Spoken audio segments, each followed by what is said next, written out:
All right, here we go. Welcome to another episode of the Non-Victim Nation podcast. I greatly apologize because it has been a little while. We had to move into a new facility, so we have a new podcast studio here. It is a little bit different than the one that we had, but it's a work in progress for sure. But all that aside, I have to introduce my very good friend Josh Logan, who is one of my favorite human beings on the planet, and somebody that I've worked with for quite a long time. He is the owner, along with his wife Karen, of Guardian Training and Consulting, and here we go. Thanks for having me. I I, appreciate it. you know, Cheers. It's um, it's an afternoon. We're not drinking in the morning, so I exactly. just want to make sure we're Five good on o'clock somewhere. that. Right? So yeah, it's been about a year since our last podcast episode. Sounds about right. Um, and obviously a lot has gone on since then. For people that aren't necessarily familiar with you and with Guardian, I was wondering if we could kind of like do like a little bit of a timeline, like Sure. kind of where you started with your law enforcement, and then you moved into Guardian, and kind of how things have gone since then. Yeah, so I retired. Well, I started Guardian. I'll back up. I met Karen around that 2016 Hmm. time frame when we worked at a local gun range. So I was an instructor at a local gun range. I worked there as an instructor. Karen came along, and I worked at, I think before that, uh, probably six or seven different training companies while I was still a cop. So at the time I worked for the Chandler Police Department. I was just, a road cop, worked the streets my entire career. Um, and then went through the police, my career. And then after that, during that time, I worked for other companies, from different ranges. I think I've worked for every single range in the East Valley. So worked different ranges kind of as an instructor, and then was working at this range, and then I met Karen. Hmm. Obviously, we started teaching together and realized there's like a lot of chemistry, professionally speaking. Hmm. There's a lot of chemistry, and realized that she could reach certain demographics better than me, such as Hmm. women. Right. It's not that, I can't teach women. Hmm. It's just going to come from a different point of view with my wife. Right. And then why am I going to teach the bearded dude's going to teach a woman how to concealed carry? Who I've never been a woman. I've never dealt with the complexities and the differences of that, as well as why would I do that when my wife's a former federal air marshal? Right. Like she's the queen of concealed carrying on airplanes and stuff like that. So and then, there's certain demographics that are more difficult for women to teach. Like Hmm. walking into a room full of knuckle dragging Neanderthal SWAT dudes, Hmm. that's a tough crowd. It's a tough crowd for even any woman, much less any person, much less a woman. And so we realized we can, and then teaching guy classes, most of them are guys. So it just, it's not that she can't do it. It's just, it's an easier reach. Hmm. So we just realized we could really play off each other's, strengths and weaknesses. And then of course, then there's the romantic, chemistry. Fell in love with each other over a Glock 17. That's a true story, by the way. I bought the brand new Gen 5 Glock, and I wanted her to shoot it. Obviously, she loved it, and she shot better than me, and Okay. she did a better 5-shot group than me. And as I was pulling out my man card to punch it and get my man card punched, I realized that was insanely hot. Yeah. I dated it and eventually married it, and Right. happier than I've ever been. But it was funny, and Karen's gonna kill me for saying this, but I'm gonna say it anyways. I don't give a shit. I'm a big dog right now, but when I get home, I'm gonna take out the trash. So when she was never a Glock girl, and I just carried Glocks for most of my entire career, and it was a Glock 17, so a full size gun. And she's like, "Man," I said, "if she shot it really well," I said, "Well, I think you found your gun." She goes, "I know, but it's like it's so big," Right. and I'm like, "That's what she said." And she was wearing a red shirt, and her face Yeah. quickly turned the color of Yeah. her shirt. She goes, "Oh my God, I completely embarrassed myself in front of this hot young stud." And then eventually that so uh fast forward, that was about 2016. We left the local gun range on good terms, and we started Guardian in 2018, Mhm. and it was literally like on a napkin kind of thing. It was like, what are we gonna do? Like we're what? And I worked, and I realized it took only half of my life to realize I don't work well with for other people, Mhm. but I really work well with other people. Right. And we were thinking about, okay, let's go look for a job at another range or another training company. I just realized, like, why don't we just do it on our own? Like, what? And she's like, what are we gonna call this? I'm like, well, I like Guardian because it's because I'm a really word centric person. You know that. Mhm. Hunter knows that. I'm a very word centric person. So I actually looked up the Webster's definition of what a Guardian is. Mhm. And what we did not want to do because of all my experience dealing with other, you know, companies, was there's the firearms guy, and then there's the medical training company, and then there's the defensive tactics, Brazilian jiu-jitsu, and everything's very pigeonholed. Mhm. Well, and Hunter knows, and most of the viewers here know, is it's a is preparedness, Mhm. right? Is a very holistic approach, Right. right? And so being prepared for the unknown, right? Should you know medical? Should you know at least some modicum of medical training? Right. Should you know situational awareness? Should you know, if you do wish to carry a firearm, what the laws are of self-defense, so that you don't end up on the wrong side of the law? Should you know how to, like, if God forbid you have to shoot it, how to line up the bumpy things on top of a slide, commonly referred to as sights, and press the trigger? Should you know if how to physically defend yourself if Mhm. that's what you want to do? Mhm. So we realize that there's more than just the firearms, right? Right. I mean, you're a firearms instructor, Hunter's a firearms instructor, a USCCA instructor, and but we know that USCCA is more than just firearms, right? It's concealed. You guys are technically, like me, concealed carry home defense fundamentals certified instructors. Thank you, USCCA, mate, for making it difficult like that.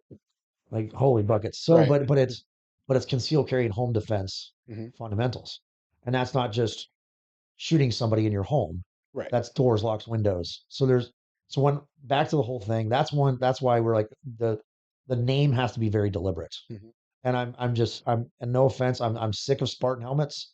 I'm sick of Molon Labe. I'm sick of all of that, right? It's Mhm. just, to me, it was just done like dynamic and combatives and solutions and the all of that stuff, right? Mhm. It's like, you know, a warrior, and it's like, okay, stop, right? Right. That that doesn't, appeal to everybody, Right. right? And so, okay, let's look up what a guardian is. And it's a protective mindset. Mhm. It's being prepared. It's taking care of other people. Um, you know, when I got into law enforcement, and there's that argument, especially after the 21st century in policing, are police officers warriors or guardians? And to me, it was just a very semantic Mhm. driven driven thing, and obviously, it's politically motivated Right. by events. But it's like, okay, I was a guardian as a police officer, right? My job was to protect people. That's the way I swore an oath, Mhm. and I sacrificed a lot in my career because I cared for the greater good. Mhm. And so that's when we were like, okay, we're going to call it guardian, but we can't just call it guardian, right? We have to, it has to describe what we do. Mhm. Okay, so we do training and we do some consulting as well. So from a perspective of, now I do expert work in the legal world. So we want to make sure it's broad enough, but it's not watered down, Mhm. but it's not pigeonholed, so that what we don't want to be pigeonholed into is, oh, you're the gun people, Right. or you're the gun people, right? So when we created the image, we created the logo in a very deliberate way. Some people say it looks like wings. Some people say it looks like hands. Mhm. And the center's left blank because that's why you are the hands, or the the wings, and the center's left blank because that's why you become a guardian. Mhm. Whether it's your family, your friends, your community, your country, whatever that case may be. Right. It's a personalized thing. Mhm. So that's when okay, let's create the company. Karen and I own it. Let's create the company and start training people. Mhm. And when we were like, okay, when early 2018, I was still a cop, and like, okay, look, we have curriculum coming between my wife and I. We have almost 40 years of law enforcement experience Mhm. and military experience. So we have gobs of curriculum through all of our years of doing it, and we were going to do like an intro to pistol and intermediate pistol, and I'm like, no, no, no, that we developed it, put it on the website, our first website that looked like I think an eighth grader can make a better website. Our first website and our first logo Right. was absolutely horrific. So this is not our first logo. Mhm. It was like a G, a cursive G, and then a T and a C, and then it had an angel wing on it. And then one of our friends at the time said it looks like a mullet coming off of a G, and I could never unsee that ever again. I'm Nice. like, and that I think that lasted. I still have some shirts. It's like the OG shirts. Maybe we get so huge that we'll sell it for like, oh Right. my God, that's the original swag. Like, Yeah. so I don't have any allegiance to grandeur of that, but it's so then, yeah, we're like, well, we're going to build all these different curriculums. And then I just Mhm. realized that's what like local gun ranges do. Mhm. Like they have an intro to pistol, they have a, intermediate pistol, and a lot of other training companies have a lot of different classes. Mhm. And I just realized we're gonna do this different. Mhm. We're gonna teach people, Mhm. not curriculum. Right. Obviously any kind of professional, legally defensible training has to possess curriculum. Mhm. But what we're concerned about is the people. Mhm. And so I steal a lot from the corporate world, fair and square. And one of the other things, the other paradigms we talk about is not only we teach people, not curriculum, but also I just straight up steal the Mayo Clinic's mindset. Mhm. And in the Mayo Clinic's mindset, which again they're always the top rated hospital, year in and year out. It's like Right. Johns Hopkins or Mayo Clinic. Mhm.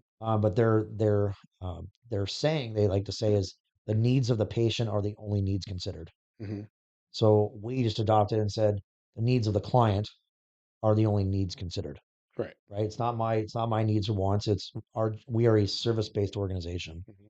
So we said we're gonna teach people, not curriculum. We're going to the needs of the client are the only needs um, considered. And then finally, we're going to be a concierge-based training approach. Mhm. So we're going to have that that personal touch to training instead of training 25 people in a class and on a firearms on a line. I've done it. I mean, I worked for other companies where you have 25 students on a firing line Mhm. and there's only two instructors. Right. And to be honest, it's scary as hell. Yeah. There's no amount of whiskey and Xanax that can alleviate that anxiety because that's like 25 people, that's Mhm. 50 hands, Yeah. right? Everybody's got all 10 fingers. I Yeah. mean, you can see that there's a lot of room for error and a lot of room for something that bad happening. Mhm. And a lot of the times they do that is it just comes down to straight up greed. Mhm. Because it's we're minimizing expenses by not having to pay so many instructors while maximizing revenue, right? Mhm. But in my experience, and I think you can even attest to it, and Hunter from the military side, the ex- the the customer experience, the client experience degrades significantly Mhm. when they don't feel that personalized touch. They just feel like they're going through the motions, and what are we doing here? Like we're Right. just I like to call them ballistic masturbation. Like you're just hearing the gun go off Right. and there's no results in that end. And it's just in what we call naive practice. Mhm. And so grounding that whole thing out, that we said we're gonna take a different approach than C2 Tactical. Like we use C2 Tactical as a range. We have a great relationship with C2. They have their own training department, Mhm. so they actually have their own director of training and their own instructors, and we're not competitors to them. Mhm. It's a symbiotic relationship with them because we need a range, right? We need a range to do our firearms training. But what we purposely wanted to do when we partnered with them um, was to say, like, listen, we're not competition to you. Mhm. Yeah, do we have concealed carry classes? And they have concealed carry classes. But I Right. don't teach my concealed carry classes at C2 Tactical. Right. I teach them across the valley. But there are certain curricula that they just don't teach. Mhm. And then for our private lessons just have a different flavor, Mhm. right? It's apples to oranges. Mhm. Apples aren't better than oranges. Oranges aren't better than apples. Right. But if you want orange juice, you're going to squeeze an orange. Yeah. Right. If you want apple juice, You're gonna squeeze an apple. Right. You're not gonna squeeze an orange and call it apple juice. And so it's that. So that was the approach that we did, and it's worked well for us. Mhm. Of course, there's always been a struggle bus, owning your own company. Mhm. Own your own company, they said. It'd be fun, they said. Own your own company with your wife some days. I think we've dissolved. Mhm. I think Karen and I have dissolved during arguments, Guardian.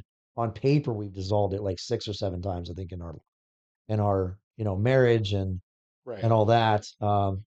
On paper, we get an argument, write up the dissolution papers of the company, and then the next morning goes right to the shredder. And we're like, I'm sorry, babe. Usually it's Mhm. me saying sorry. Right. And then I have to say, you're right. And she Mhm. has this shitty grin on her face. Um, and I go take out the trash. Yeah. So, so yeah, so that was 2018. We got married in January of 2020. Mhm. Got married in January 2020, and my last day at the Chandler Police Department was the last day. I think it was January 30th or 31st Mhm. of 2020. So my first day as an entrepreneur, 100% entrepreneur, was February 1st, 2020. Okay. And then what? A month later, Mhm. I don't even 4 weeks later, like 3, 4 weeks later, this thing, I don't know if you heard of it. It's called COVID. COVID happened and exploded. Mhm. And so it was scary. I mean, that not from a perspective of COVID, but owning your own business that requires in-person training Mhm. with all the government mandates, and I'll leave it at that. Right. Just the silliness. Let's just call it for what it is, silliness Mhm. that the country went through. And it was scary, man. Like, cause my last paycheck was March 1 from the Chandler Police Department. Right. After that, I wasn't getting a paycheck anymore. Mhm. And it was scary, man. And because it was all in, there's none of this dip your toe, and it was like, Mhm.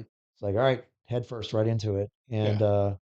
And so yeah, it was tough. 2020 was tough. And I worked with another training company, and consulted with them as well. I traveled a lot, honestly, during COVID. I was in and out of my Pelican case, living out of my Pelican case for every other week, damn near, for almost 2 years. Mhm. And then left that consulting with the training company, and everything's good. And then I guess what now, 6 years later Mhm. or so, here we are, Right. and I'm back, and There uh, you go. and we're a year later from the first Mhm. podcast we did with you. Yeah. So So part of the reason why I kind of wanted to cover that um, is because there are a lot of people that start companies or they start businesses, and we had talked a little bit before we started recording about people that we've had experiences with. we talk a That lot before the recording. yes, we did. We almost had a podcast before the podcast that was completely off the record, right, Hunter? Okay. But people generally start like a business with a concept idea in their head, and unfortunately, a lot of times they're so locked into that idea that they don't make room for where that company is going to go or the potential of like expanding it beyond that scope, right? And I'm not sure How that so? How necessarily. so in that regard? Like they So, don't leave enough room. Elaborate um, on that. I'm curious. Yeah. so a friend of mine, he had started a company that was a credit restoration company, right? And it was an excellent idea. He had the framework and how to do everything with the company, Mhm. but it was a very isolated kind of idea as far as like, well, once the thing is up and running, it's like, okay, then what? Then what's the next thing after that? Like, how do we expand this into a bigger organization or make it a more profitable company, or how do we grow it? And unfortunately, it never reached the point where it was able to go to that next step, right? Mhm. Um, and it's not necessarily because he had a bad idea or because he didn't think forward enough. It's just that He's it not a bad didn't. person either, right? No, no, not at all. Great person. Um, Sure. he's exceptionally intelligent, and in a lot of other aspects, other businesses, things that he's done, he's had great success, right? Mhm. But in this one particular venue, he just there wasn't enough forethought, I don't think, about okay, so once we reach this stage, what comes after that? Like where's the next thing, and how do we expand You're beyond that talking about scope? vision. You're Right. talking about vision, Yeah. right? So what I'm hearing Hmm. is what I hear a lot. Being part of the Fountain Hills Chamber, right? We're proud members of the Fountain Hills Chamber of Hmm. Commerce. That's where we live. Karen's on the board of the Fountain Hills Chamber of Commerce. And sometimes me and Betsy Lavoie, she's an amazing individual, full of energy. And her sole job is to make businesses like us that are Hmm. Fountain Hills based successful. And, Hmm. and the insatiable energy she has, she's an outstanding person. But we've gone not 12 rounds, I'd say one round. you know, because she kept calling us a small business. Right. You're a small business owner. You're a small business owner. I'm like, no, no, no, no, no. I'm an entrepreneur Hmm. who owns a business. If you believe you're a small business, that's exactly what you're going to be, Right. a small business. And what you were describing, that individual is a small business owner. Hmm. And I'm a huge Simon Sinek fan. Start with Why, Know Your Why. Hmm. Great books, by the way. And it just insatiably from a leadership perspective Hmm. and an entrepreneurial perspective. But he says it the best. If you're a small business owner, you own a business Hmm. and you're just a business. If there are a lot of small business owners, entrepreneurs Hmm. solve problems. So Right. entrepreneurs don't own businesses. Right. They solve problems and they own a business as a lack of a better terms, it's a conveyance. Hmm. The small business, the business is a conveyance for them to affect that Hmm. relief of somebody's pain or problems. Right. So we're problem solvers, right? Hmm. And that entrepreneurial spirit, Hmm. which we call the visionary, right? Um, every visionary has an implementer, right? So you have the visionary. Let's use Steve Jobs for example. Steve Hmm. Jobs, amazing visionary, right? Right. Who did he have to implement? Steve Wozniak, Hmm. right? He had the Woz. So um, I think, and it was Thomas Edison, I think, said it is um, dreams without implementation are just hallucinations, Hmm. right? So you dream of owning your own business, but you do nothing to go on implementation, Hmm. right? Um, then you're just hallucinating at the moment, right? Hmm. And then you wake up and you're like, I don't own a business Right. because it was hallucination. Hmm. So visionaries without an implementer, right, are just dreamers, Hmm. right? Um, what you're talking about is an implementer, right? Hmm. Owning a business and implementing it, but there's no vision. Hmm. You kind of have to have both. Right. Usually it's not one person. It should be not one person. And a great example is Karen and I. Hmm. I'm the visionary of the company. I'm not saying I'm Elon Musk or Jeff Bezos and that, but I am the one that okay, we're gonna do this, and it Hmm. may or may not work, but we're gonna do it. And I'm the Hmm. crazy idea guy, Right. and the visionary. Like we're gonna pivot, we're gonna pivot, we're gonna pivot. Hmm. And poor Karen, she's amazing. Like Hmm. has to deal with my stupid ass ideas. Hey babe, I wake up one morning, we're gonna buy a simulator. Right. What? We're gonna spend how much? We could buy a Super Duty truck for the price of that. Right. And I had the lane brain idea. And so then Karen then has to go about, right, implementing that. Right. Okay. Where can we find the revenue? Where can we find the capital for that? Because we're not doing venture capitalists. We're not doing investors for Hmm. Guardian Trade Consulting. We own the company, Hmm. period. Right. Right. And it's not about being a totalitarian leader. Right. I Right. mean, our team, right, has tons of input on our direction, Yes. but I have the final say. Hmm. Right. And I don't want to be beholden to investors that don't see my vision Hmm. because all they want to see is what? Return on revenue. Money, right? Yeah. Money. They want to see money. And not every aspect of our company is money driven. I Hmm. mean, let's get real. Why are we in business? To make money. To make money. Right. Because we are a business. We are a for-profit company. But I always tell people just be just we will never ever Hmm. if it's under my reign, Hmm. uh, we will never trade passion and purpose for profit. Right. So our passion and purpose will always be at the forefront. If we remain ardent, you know, guardians, let's use Hmm. that word, ardent guardians of passion and purpose, profit's a byproduct of that. Right. And we realized that through, again, back to that whole business scheming when the beginning, Hmm. was we're going to create a company that's totally different than any other training company. Hmm. And it's about the client. It's not about me. It's not about I see a lot of training companies. It's a lot of megalomania. Let's just call Hmm. it for what it is. Right. A lot of narcissism, megalomania, and it's about certain characters in the film. And we are like, we're going to be focused on the client. We're Hmm. going to be focused on helping people. And that servant, that servant heart is going to continue. But how are we going to get the client to divest themselves of money, right? and the most important resource, time, Time. Right. right? Time away from their families, time away from their jobs, time away from their lives to come train with us. Mhm. And the only way, and time's the most valuable commodity because the one common thing all of us in this room have with Jeff Bezos, even Elon Musk, and those types of people is we still have 24 hours a day, Mhm. right? Elon, I don't think has figured out the time machine thing yet. It's a work in Yet, progress. I'm sure he's got something, right? And hopefully he Right. doesn't use a damn DeLorean. He's probably gonna use a Tesla car Yeah. for the time machine. Right. So so the they have we still have 24 hours, right? Mhm. Our bank accounts look viably different, but Right. but so how are we going to get them to divest themselves of money and time and to believe in what we do? Mhm. It's they have to see what we care, and we truly do. Mhm. It's yes, we are a for-profit company. We do make money.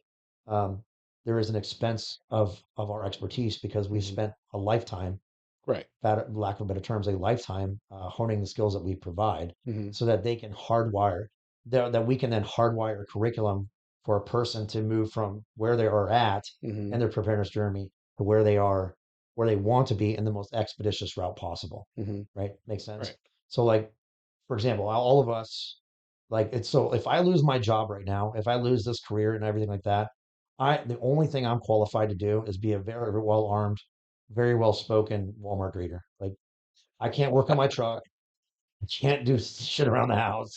Right. Like I'm not a handy person. It was weird. Like I can asking me to rewire like that switch over there. I have to turn this whole like electricity off, and Mhm. electricity scares the shit out of me because I Right. can't see it Mhm. and you get zapped. Um, so like can I rebuild my engine and my truck? Yeah. But Mhm. given the sheer amount of time, how many Right. times am I going to mess it up? Right. Resources, all of that. Mhm. If I don't have the time, the expertise, the resources to do Mhm. so, what do? You hire somebody. Right. So it's going to take me a month probably to rebuild my engine or more, Mhm. right? But if I ask, an auto mechanic to rebuild a diesel mechanic to rebuild my engine, it may take one fourth of that time Right. because I'm not paying them for their time. Mhm. I'm paying for them for their expertise Mhm. to get it done so that it takes less time. Right. That's what we do. Yeah. And so it's just a different mindset. But like, Mhm. but back to your friend, it's just I hear that a lot. Mhm. And we call them solopreneurs. Mhm. Like they're just happy being, on their Right. one man band, Mhm. and they're awesome. Yeah. There's so many companies that are like the one man band Mhm. concepts.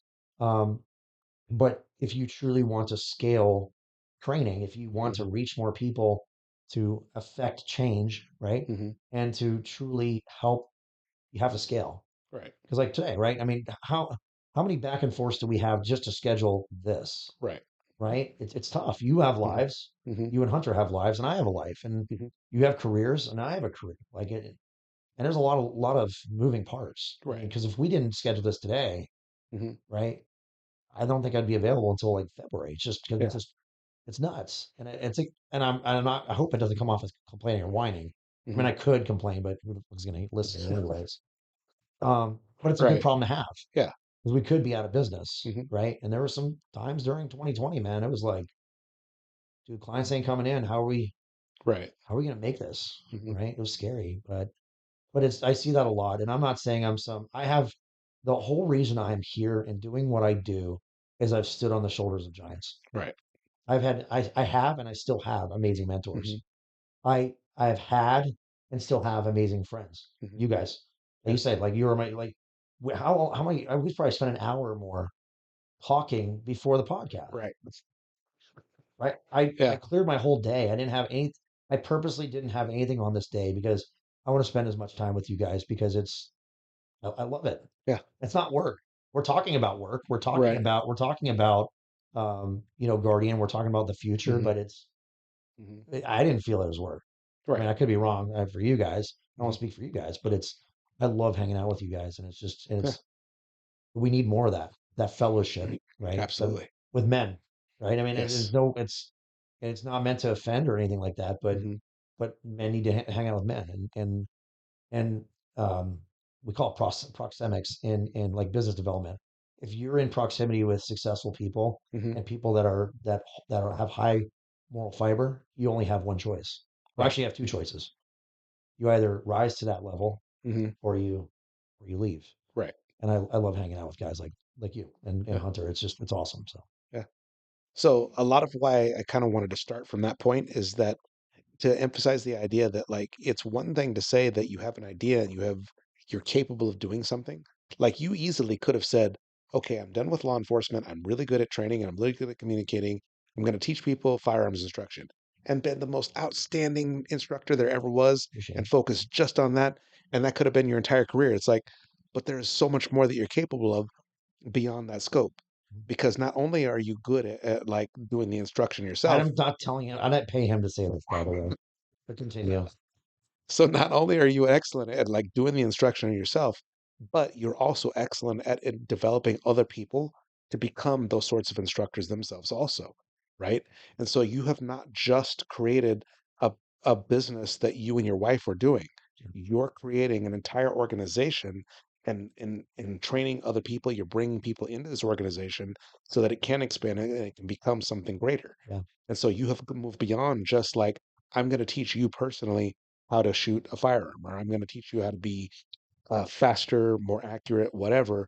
You've moved into the realm of like, not only do you train us and other people, how to be proficient, intelligent, and communicative, like be able to do the same things that you do, sure. you've actually moved into the realm of like, now you're training other law enforcement agencies across the country. Across the And world now. sometimes, what's that? Across the world now. The Yeah, last conference. yeah, other Yeah, countries, you've expanded to that scope because you have that vision and because you're capable of doing that, right? And because you recognize that that's something that you are capable of doing and that needs to happen, mhm, right? yeah, There is a need for that, it is. right? That's I would say desperate need. Yeah, I'd say desperate need for you sure. know. And so, it's obvious to anybody who's paying attention, the world has is in a much different place than it was 50 years ago, you know, even 20 years ago. Yeah, And not all of it, in fact, most of it is going the wrong direction. And it's up to people like you that have the capability and the potential to make changes that will actually move the needle in the better direction, sure. right? Yeah, To help do that, right? yeah, And the whole concept of being a guardian, that that concept boils down to, you know, even the most minimal level, right? I, as a father, right, it's my responsibility to protect my family. mhm, Okay. It's, you know, any parent's obligation to protect their children and their family and the people that they care about, right? Those are things that, like, that isn't limited to just law enforcement. It's not limited to just, you know, somebody who feels like they've been assigned a job or an obligation, where that's what they're supposed to be doing. Every single person has that obligation to be a guardian of themselves and the people that they care about, right? And exactly. so everything that you're doing is for that purpose. It's to help people understand that you're capable and that you can do these things, and these are the ways that we're going to do it. Yeah, I agree. And so yeah, it's empowering, right? Yeah. That's what. So when people ask me, I actually have some other business owners ask me, because like you said, I'm a USCCA training counselor, Hmm. and in English, what that actually what that actually means, is I train the trainer. I certified you guys as instructors, Hmm.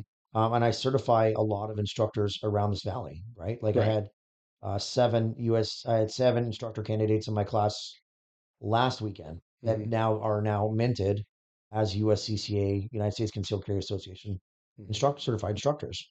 And I've had a lot of people ask me like, "Wait, you're literally creating your own competition." And I'm like, "That is such a small mind, Right. right? It's such a small mind. Like they're not my competition." Hmm. And I hope that doesn't come off as a superiority thing. It's they're not my competition Hmm. because at the end of the day, rising tides raise all ships. Hmm. That now these USCCA instructors, and I train a couple instructors from other ranges, Hmm. right? So they're not only so technically they could be my competition. So now I'm doing instructor development. They're hiring me on a private basis to help their instructors become better. Hmm. And when they're like, "Oh, Josh, can I steal this?" I'm like, "You can't steal it." And they're like, Okay." I'm like, "Because you can't steal what I freely give you. Right. It's not theft if I'm giving it to you." Hmm. And so, but then when they realize that when they get better, they always, in a respectful manner, they always know where that came from, Hmm. right? And that it grows our influence. I mean, let's just be real. Like I don't have any um, illusions of grandeur, Hmm. but I do want my profile from a perspective of my professionality to expand. Right. And that was that literally what you see right now is my dad.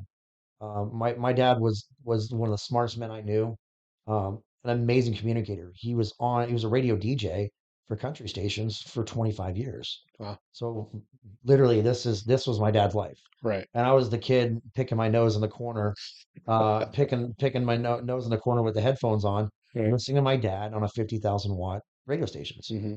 I played football backstage with Randy Owens of Alabama. Hmm. And then I realized when I became an adult, I'm like, holy shit, that's Randy Owens. Yeah, he's like, yeah, he played football with him as a kid backstage with Randy Owens. I'm like, why didn't you tell me? He's like, you wouldn't have known it.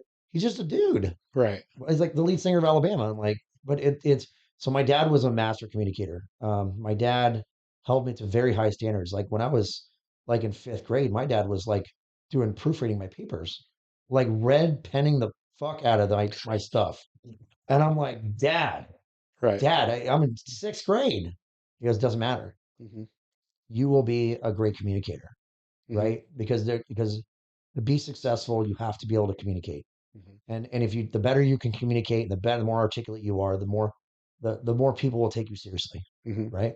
I have my moments of monosyllabic four letter words, and sometimes Karen's in the back like, "Yo, yo, a little too many f bombs, a little too many of that." Yeah.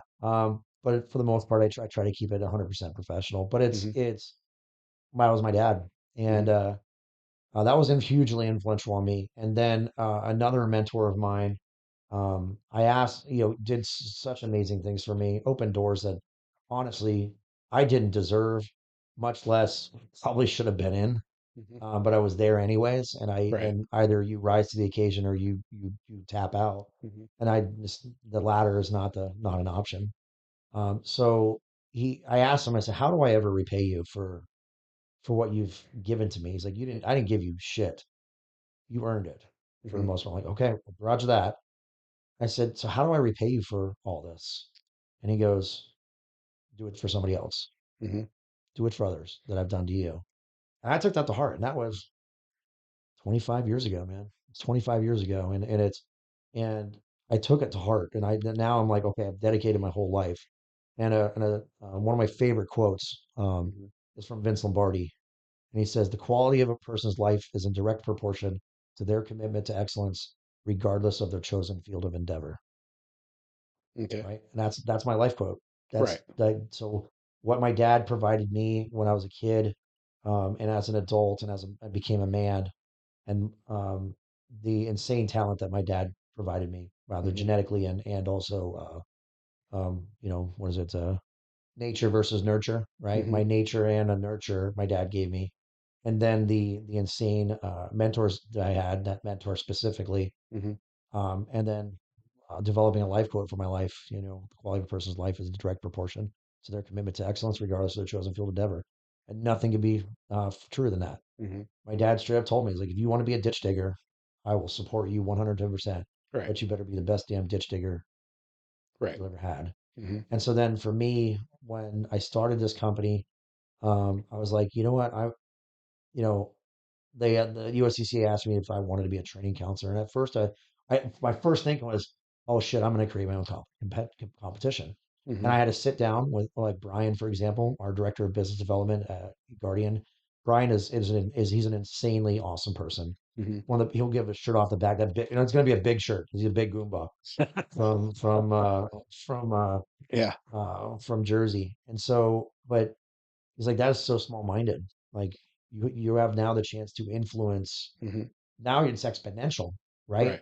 Because now these instructors are going out and teaching Hmm. 10 students, right? And that another instructor is teaching 10 more students, Right. right? And all that knowledge comes back to it can be all uh, you know, broken down and reduced to one aspect of that. Hmm. And it was huge. And now I'm training like that. Like I was at the International Association of Law Enforcement Fire Instructors conference, annual conference I taught at it, my shooting and speed efficiency, and I had 60 law enforcement officers all day.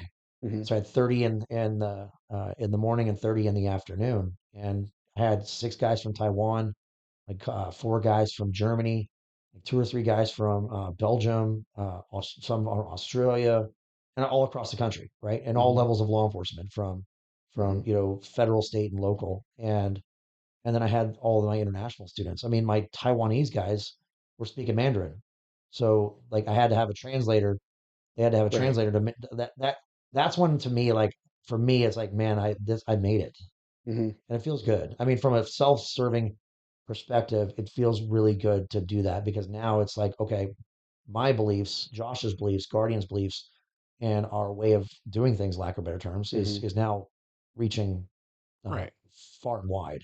Hmm. And I just got the invite to teach at ILETA, which is International Law Enforcement Educators and Trainers Association. This is every aspect of law enforcement learning. So this is not just firearms. I'm teaching a firearms class, Hmm. my shooting and speed efficiency class, but I've never attended this conference ever. Hmm. And the first year I'm attending it, I'm teaching at it. It's just such an honor. Hmm. And the only reason, honestly, the only reason I got into that was because one of the board members, a couple of board members took my class, and I was already proven, I was vetted, Hmm. and it was those networks, it was those connections that I made with those people, Right. and they're just amazing people. It's not me, it's them. They're Hmm. amazing people, and they're opening doors for me that I'm like, wow, Right. it's real. But like you know, Elite is huge. I mean, you're looking like thousands of attendees, and so Hmm. this is report writing, expert witness testimony, driving, Hmm. um, every aspect of law enforcement training, Right. not just firearms. Hmm. Um, so I've had some huge opportunities as of late, and it's just been I've been blessed. Hmm. I think this year is gonna December Hmm. is gonna end. I'm gonna end up just like I was last year, December. There's gonna be a lot of ugly crying ringing in the new year for 2025, looking back on 2024 Right. on how blessed I was. A Hmm. lot of ugly crying, like really ugly girl crying, like because I'm just so blessed. Like I'm Right. just gonna be crying in Yeah. my bourbon or my champagne, and Right. it's another good year because we have Hmm. some good things coming for 2025. But it's 2024. It's my vision has been moving slower than I want. Hmm. We're moving slower than what I desire. We've made huge strides. I mean, from in a very short amount of time. Hmm. But I'm an impatient person by Right. nature. People are like, Josh, why don't you have patience? I'm like, patience? Those are the people you call in the hospital. Yeah. Those are patients. Oh, you're talking about the virtue? Yeah, I don't possess that. Yeah. Right. But it served me well. It didn't serve me well in the government service. Yeah. That mentality. I was very. Uh, I was. If you go into any of my old former units, Hmm. I'm like the Yankees. They either love me, they fucking hate me. Right. I'm a very divisive, polarizing person Hmm. by nature, and I tried to curb it, and I tried to change, and I couldn't. Hmm. And so but everything that I, all the damage that I did, lack of better terms, when I was in that career, by Hmm. having an entrepreneurial spirit now is being rewarded to me when I am an entrepreneur and a business Right. owner. I'm happier than I've ever been in my That's entire good. life. It's great, Right. right? So there is a definite value that I think that you're bringing to those organizations and the people that you interact with. That we've talked about this in the past, like even in the last podcast that we had. We talked about the lack of just overall training and education that most law enforcement has, right? Yeah. Because it's sort of that same idea. It's like in a bureaucratic machine, you can't do anything other than be the cog that you are in that machine, because otherwise it throws everything else out of balance for what they want, not what is actually best. Hmm. Okay, and those are very distinct things, right? Um, so it's there are so many things, so many you can watch video after video of like all of these incidents and all these things that happen. We talked about this in the last episode too, that like, the woman that had been in the force for 26 years, Hmm. you know, thought she was drawing a taser, but actually drew a firearm and killed somebody. You know, there's a distinct lack of actual training for the people that need that training the most, right? Exactly. Um, so these are things that need to change. And it's so easy for people to look at a video and say, well, they should have done this or they should have done that, right? And you even pointed this out. There is an expectation that law enforcement is supposed to be perfect, right? Without the perfect training to back that up. Okay, those two things don't match, right? You Right. can't have one without the other. Okay, if you're only going to give them the most minimal training and then expect them to do the most exceptional job, that's that's beyond ridiculous, Well, because every aspect, whether it's law enforcement or anything, right? Mm-hmm. Right. What we're doing right now, Mm-hmm. like communicating with English and putting sentences together and everything like that, that's not innate. Right. You weren't born that way. Mm-hmm. It's a learned behavior. And so like drawing your gun from a holster is a learned behavior. Mm-hmm. But some people will say, well, it looked innate. I'm like, well, it may look Mm-hmm. instinctual and innate, but it's a completely learned behavior. Right. It's something you have to learn, right? You have to learn English. Yeah. My Well, that. dad red penning my I know I may look seem like I have PTSD from it. I've got some daddy issues with that, Yeah. but I hated it. Yeah. But it taught me, and it took what? Training. Right. And I didn't get to where I'm at, right? I didn't get to where I'm at without training. Right. And I had to divest myself of a lot of time, a lot of my own time Mm-hmm. and my own dime, right? To get where I'm at. Right. I didn't rely on the department to train me Yeah. because for the most part, a lot of these department trainings, they're not good. Mm-hmm. Karen is a licensed realtor. Mm-hmm. She has more continuing education requirements Right. than law enforcement in the state of Arizona. Yeah. A barber has more training than law enforcement. Right. There's something fundamentally wrong with that. Mm-hmm. And when administrators and I'm blessed, I have Jody on my team. Mm-hmm. Like freaking Jody Weiss, who was the former superintendent of the Chicago Police Department. So when these chiefs go, you don't understand what it's like, Mr. Logan, because you were never a chief of police. I'm like, you're absolutely right. Mm-hmm. I do not possess that that uh that perspective. But sitting right next to me in the same colored, same polo is none other than Jody Weiss. And Right. I go, and Jody's on our side. So Yes. like Jody is on like our side. I mean, from a and I don't we talked about this. I don't like to get political, but sadly, law enforcement training and law enforcement, the job is now a political thing, Right. right? Because it was made political, Mm-hmm. right? But now I have on my team, I have Jody freaking Weiss, who is the chief of 13,000 cops. Mm-hmm. And before that, he was a special agent in charge of the Philadelphia field office of Right. the FBI. Mm-hmm. I think he's got perspective. Yes. And now we have an ally and he's so we're I love Jody because him and I are diametrically different people. Mm-hmm. Like I'm gregarious, I'm very outspoken, I Mm-hmm. have the gift of gab. I have all those different traits, and Jody is the exact opposite. Right. Reserved, professional, Mm-hmm. right? Mm-hmm. Probably would never ever think to have a bottle of a glass of bourbon, even though he likes his bourbon, Right. would never ever think to have a glass of bourbon while While talking having about this it, conversation, yeah. right? And it's not because he's a fuddy duddy. It's he possesses everything I don't, Mm-hmm. right? And I possess things that he doesn't have. Mm-hmm.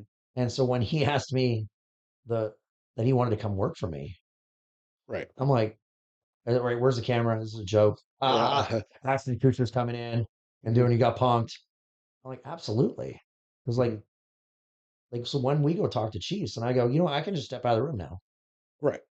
right? Because you Mm-hmm. can talk chiefy, your chief words, like to use the word transparency and and professionalism and like all those cool words, right? Right. I'm just a beat cop. But Jody, like told you in there, he never worked the beat. He Mm-hmm. was an FBI agent and then he was a superintendent. Mm-hmm. So he never did what we did. Mm-hmm. So his viewpoints have changed Mm-hmm. since meeting me on a lot of different topics. I'll leave it that to, because I don't want to speak for Jody, but his view on police leadership has changed Mm-hmm. since meeting me Right. and our team. Mm-hmm. That's huge, man. Mm-hmm. That's huge, right? Because he's seen the highest levels. I mean, his friends, some of his friends and associates are the most powerful men and women in law enforcement. The Mm-hmm. chiefs of likes of NYPD and LAPD and and every town in between. Mhm. And and I respect that, Mhm. because the only way we're going to affect change in law enforcement is to be professionals, Right. right? And to show people that not only what this is what we can do, this Mhm. is what we're going to do, Right. right? And we're here to help you.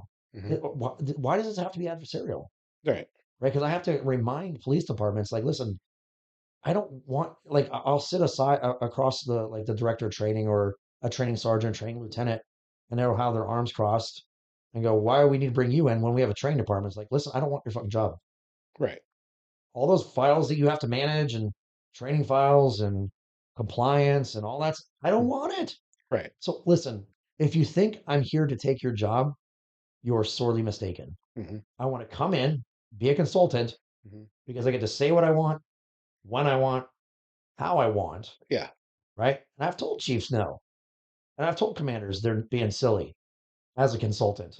Right. And like, you can't talk to me that way. I'm like, I don't work for you, Yeah. right? I don't work for you. I mean, I do. I want to work with you, but Mhm. I don't work for you. Right. And all I'm trying to offer is solutions to problems. And yes, there's a money aspect to it, Mhm. but you get paid for what you chief, you get paid for what you do.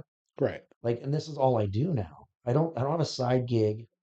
And so when chiefs are typically not used to being talk that way. I mean, Right. Jody will tell you. He's like, oh, just the way you talk to chiefs is they're not used to it. I'm like, I know.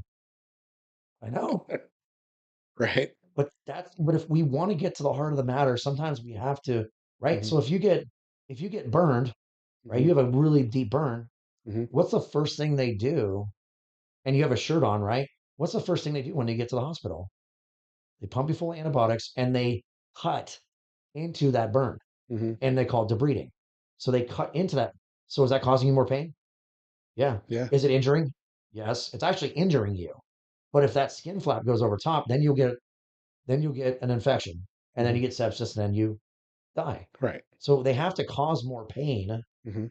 and more injury, Right. right? To literally flesh out the problem. Mhm. And so we have to have these difficult conversations. Right. And why wouldn't we want to have these conversations behind closed doors, Mhm. right? Make me sign an NDA, right?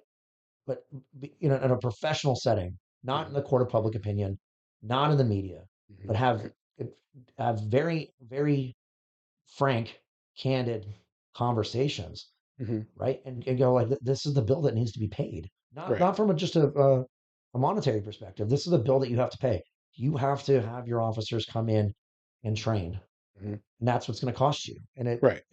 and so because we can't demand excellence from them if we don't train them.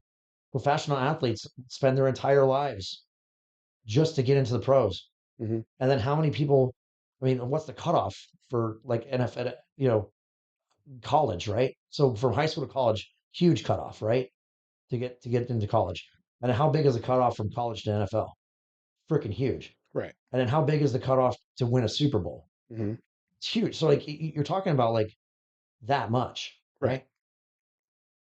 But they've devoted their entire lives in training, Mhm. right? Except that the sad thing is, like, I've trained professional athletes. They're in a multi-billion dollar, right? Mhm. Like, does the Dallas Cowboys, like, I think they are the most valuable professional sports team in the entire world. I think it's like 2 point something billion dollars. Okay. Do they balk at a $10,000? Do they balk at like a $10,000 machine? No. No, right? Like, so if I come to you, you're Jerry Jones, right? You're the owner of the Dallas Cowboys, and I go, hey, we want to bring in a consultant for $10,000, $50,000, $100,000, Mhm. and we can guarantee quantifiable results that our guys will run, point 0.2 or point 0.1 faster on their 40s, Mhm. right? And they'll jump like 2 extra inches, and they'll lift heavier or make better decisions. What do you think Jerry Jones is going to do? Write the freaking check. Actually, he's not going to write the check. Sorry. He's going to go write the check. But Right. Jerry Jones don't write no checks. Right. He has an assistant that writes the check, right? He snaps his fingers and gets it done. Yeah. And but they don't balk at that because it's all about performance. Because Right. the better the team performs, Mhm. right? Mhm. More fans, Right. which means more what? More money. Money. Yeah. More money. right? And it's 100%. that's a reality, right? Yeah. And so and then you want to build a state of the art stadium like Hmm. AT&T Stadium. Hmm. What does that cost? A A lot of lot of money. money. Yeah. And if you don't have a fan base, Hmm. where are you going to get it from? Right. Well, we can get it from taxing. Really? Hmm. You're going to piss off a lot of citizens that way. Right. So you gotta bring it up. So going back to the whole law enforcement thing, it's like we need to have that conversation. Hmm. And it's great having the guys like Jody. And then I have all these I have all these law enforcement guys in my team that are from so many different backgrounds, Hmm. from SWAT to public safety on campus to school resource officers, and it's crazy. Hmm. Precision rifle, like Mark Spicer's doing a contract with us in Huntsville, Alabama, sniper contract, and it's just like it's sometimes I have to look around and go, holy shit! Like it takes sometimes somebody going, I researched your company, I looked online, and I read your about us, Hmm. and when you go out about us, first thing before ever see any of us, the actual Webster's definition of what a guardian is, Right. and then our team. And she's like, it read, and a lot of so many people say this to me. I read your about us, and it's like the literal dream team. Hmm. Like you have like the dream team. Like remember that was at 93 or Right. 90 where you had Michael Jordan's. Like Hmm. I have the Michael Jordans on my team. I have a whole team of Michael Jordans, and uh, and so it's insane. It's great. It's a blessing. So Right. So, kind of on a different note, that we have reached a point in our country where there is so much going on that things have never been in my entire lifetime, never been more political in every facet of our lives than they are now, right? I agree. And law enforcement is really in the top percent of those things that are like scrutinized and politicized, beyond belief, Oh yeah, right? And so, kind of going back to what we said earlier, it's like there is an expectation that law enforcement is supposed to be perfect in all of the things that they do, right? But they're not. They're not being provided the training that they need. They're not being provided the resources that they need, and they're not being provided with the the authority to do the things that need to be done. Because in a lot of places, especially like the bigger cities, LA, New York, Chicago, right? They're so driven by their agenda and by the things that they want sure. people to see or they want people to think, that they're not doing the things that are actually beneficial for the people and for to keep people safe, right? Right. Well, and the biggest problem is if you look at like sheriffs, right? Hmm. So Sheriff Mark Lamb, great friend of mine. I love Mark. Mark is he's a true patriot in my Hmm. in my my personal opinion, Hmm. and I can say my professional opinion as well. Right. He's a true patriot, and Hmm. he's just he's a insanely smart man. Right. Um, you know, he has a very great public image, like from a perspective of his image. Hmm. And he runs a great department. Right. His guys love him. Hmm. It's funny story. Like I saw him at Shot Show this January. And I'm walking down and I hear Josh Logan. And I look over. I'm like, Senator, how are you? Sad. It was a little. Maybe I jinxed it. But Hmm. I saw Mark and he was with Kyle Rittenhouse. And Hmm. so we were talking and uh, and I said, hey, just so you know, like whatever however the whole Senate race kind of pans out. And we did some a contract with Mark and the Hmm. Pinal County Sheriff's Office. And before we did that contract, I had a 2 hour meeting in his office. Hmm. Karen and I, 2 hours with like he took out of his whole day, Hmm. and we just had great conversation. It wasn't just business; it was our beliefs and where do we want the country to go, right? Even though I'm not in that space, but it was important. And so I said, hey, just so you know, Mark, like whatever happens with the Senate race, I did a lot of research on you Hmm. when you became sheriff. He goes, really? And I said, yeah, because in my experience, right, across chiefs and chief executives, usually if the chief or the chief executive sheriff, whatever that chief executive is, Hmm. if they present well to the public, they're typically bad for their cops. Hmm. And if they present well to their cops, they're typically bad for the public, Right. right? I said, but you come out and you're this pretty cowboy, right? He looks very good. He's just well spoken. He just his whole image is great, awesome, right? Hmm. But then I'm like, and I know his background. I mean, he was a Salt River cop. He was a gang cop. I'm like, that dude was in the trenches. Right. But it changes. I mean, Hmm. they become chief executive, and now all of a sudden they have their own cars and their entourages, their bodyguards, and they forget Hmm. where they came from. I see it. Hmm.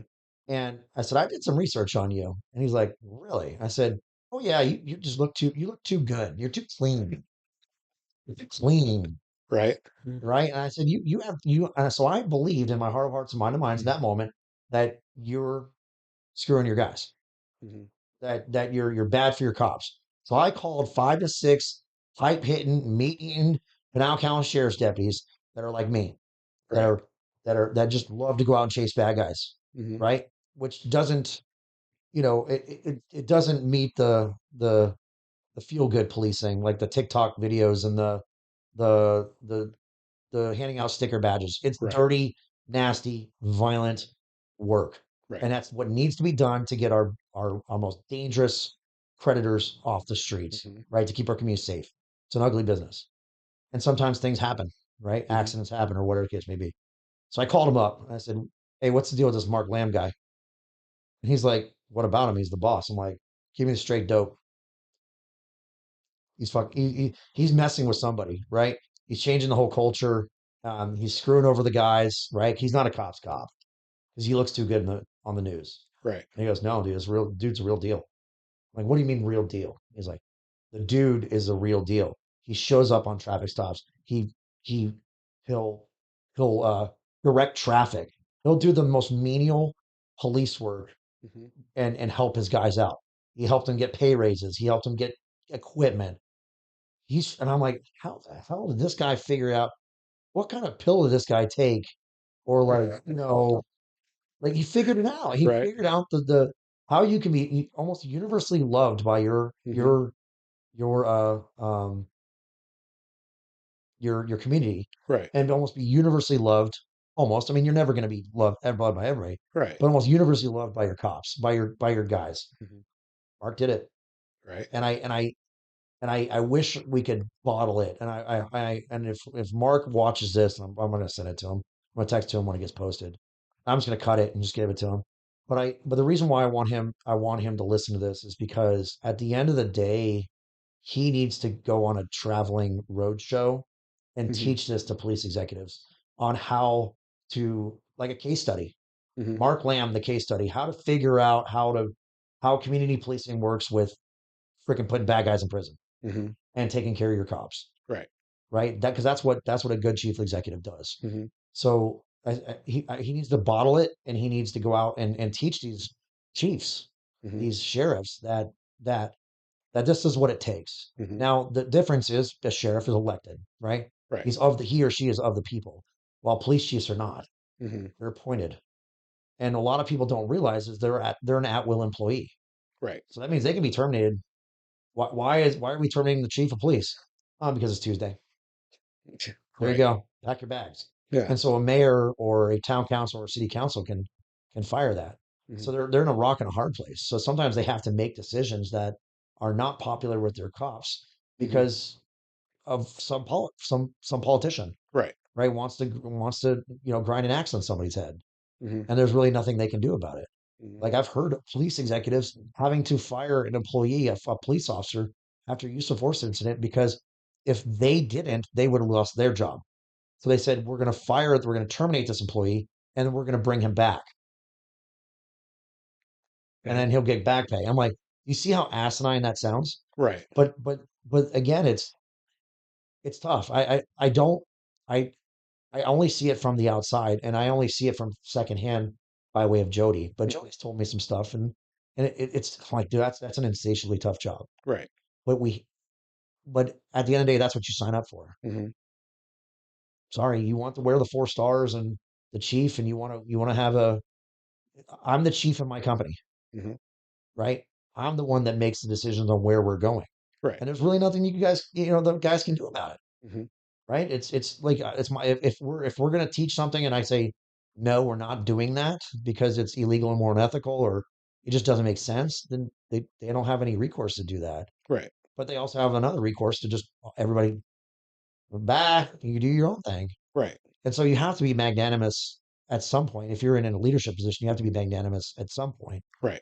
But at what stake?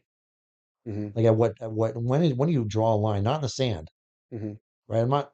I hear that all the time. I'm gonna draw a line in the sand. Don't ever do that Right. because how easy is it to move that line in sand? Hmm. You need to draw that line in wet concrete and let that shit dry. Right. That's your line, Hmm. right? And at what point do we say enough is enough, right? I'm just gonna say it. Like we talked about. I'm not gonna get political, Hmm. but because I don't there's things I don't that our company does not have a political stance on Hmm. because that's why I hate Nike. Right. Like just sell shoes, Yeah. sell your slave created shoes and and and just shut up, Right. right?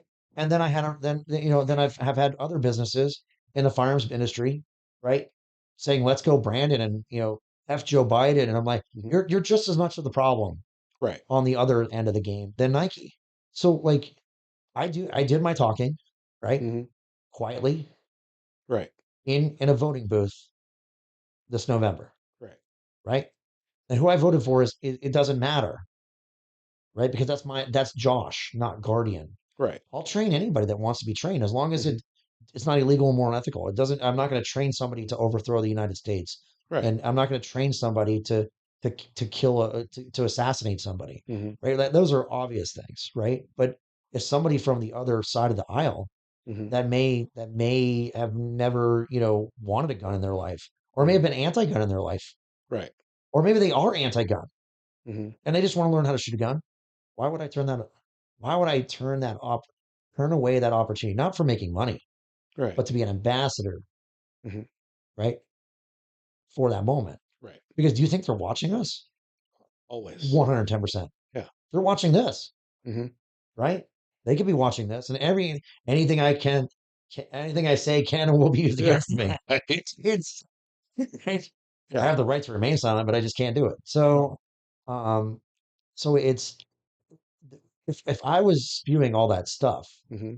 then would we ever have a chance for let's just call it the other side, the person on the other side of our beliefs, Hmm. right, to ever even think about coming towards us and Hmm. maybe putting their walls down and learning something from us? Right. Never, right? Hmm. I see it. Yeah. I'm like, just stay away from it. Like, Hmm. and it's not because I'm trying to play both sides or get them out, but like they're still humans, right? Right. Um, open borders. I think it's a flawed idea. Straight Yes, it up, is. it's a flawed idea. Hmm. Like it's for me. Everything has to be data driven, or it has to be based for me and for Guardian. Everything has to be based on data, Hmm. and or it has to be based on a sound logical argument. Hmm. And where we have that for me, I go right back to the Constitution Hmm. because that's the founding document of our country, Right. right? And even the Declaration of Independence before that, right? Hmm. 1776. So because that was us telling the king, you can go F off, Right. right? We're committing an act of treason, Yeah. right? Um, and then the beliefs of Locke and Thomas Paine and all those individuals Hmm. has to be based on that because to me because if you go outside of that, now Hmm. we're into feelings, Right. and when we're in feelings territory, it's so subjective, Hmm. right? And I have to tell people like fuck your feelings, like this is fact. Right. Yeah. This is fact. Hmm. I don't want to. I know that sounded really harsh and really coarse and unprofessional, but sometimes you just have to come to that. Like, listen, Right.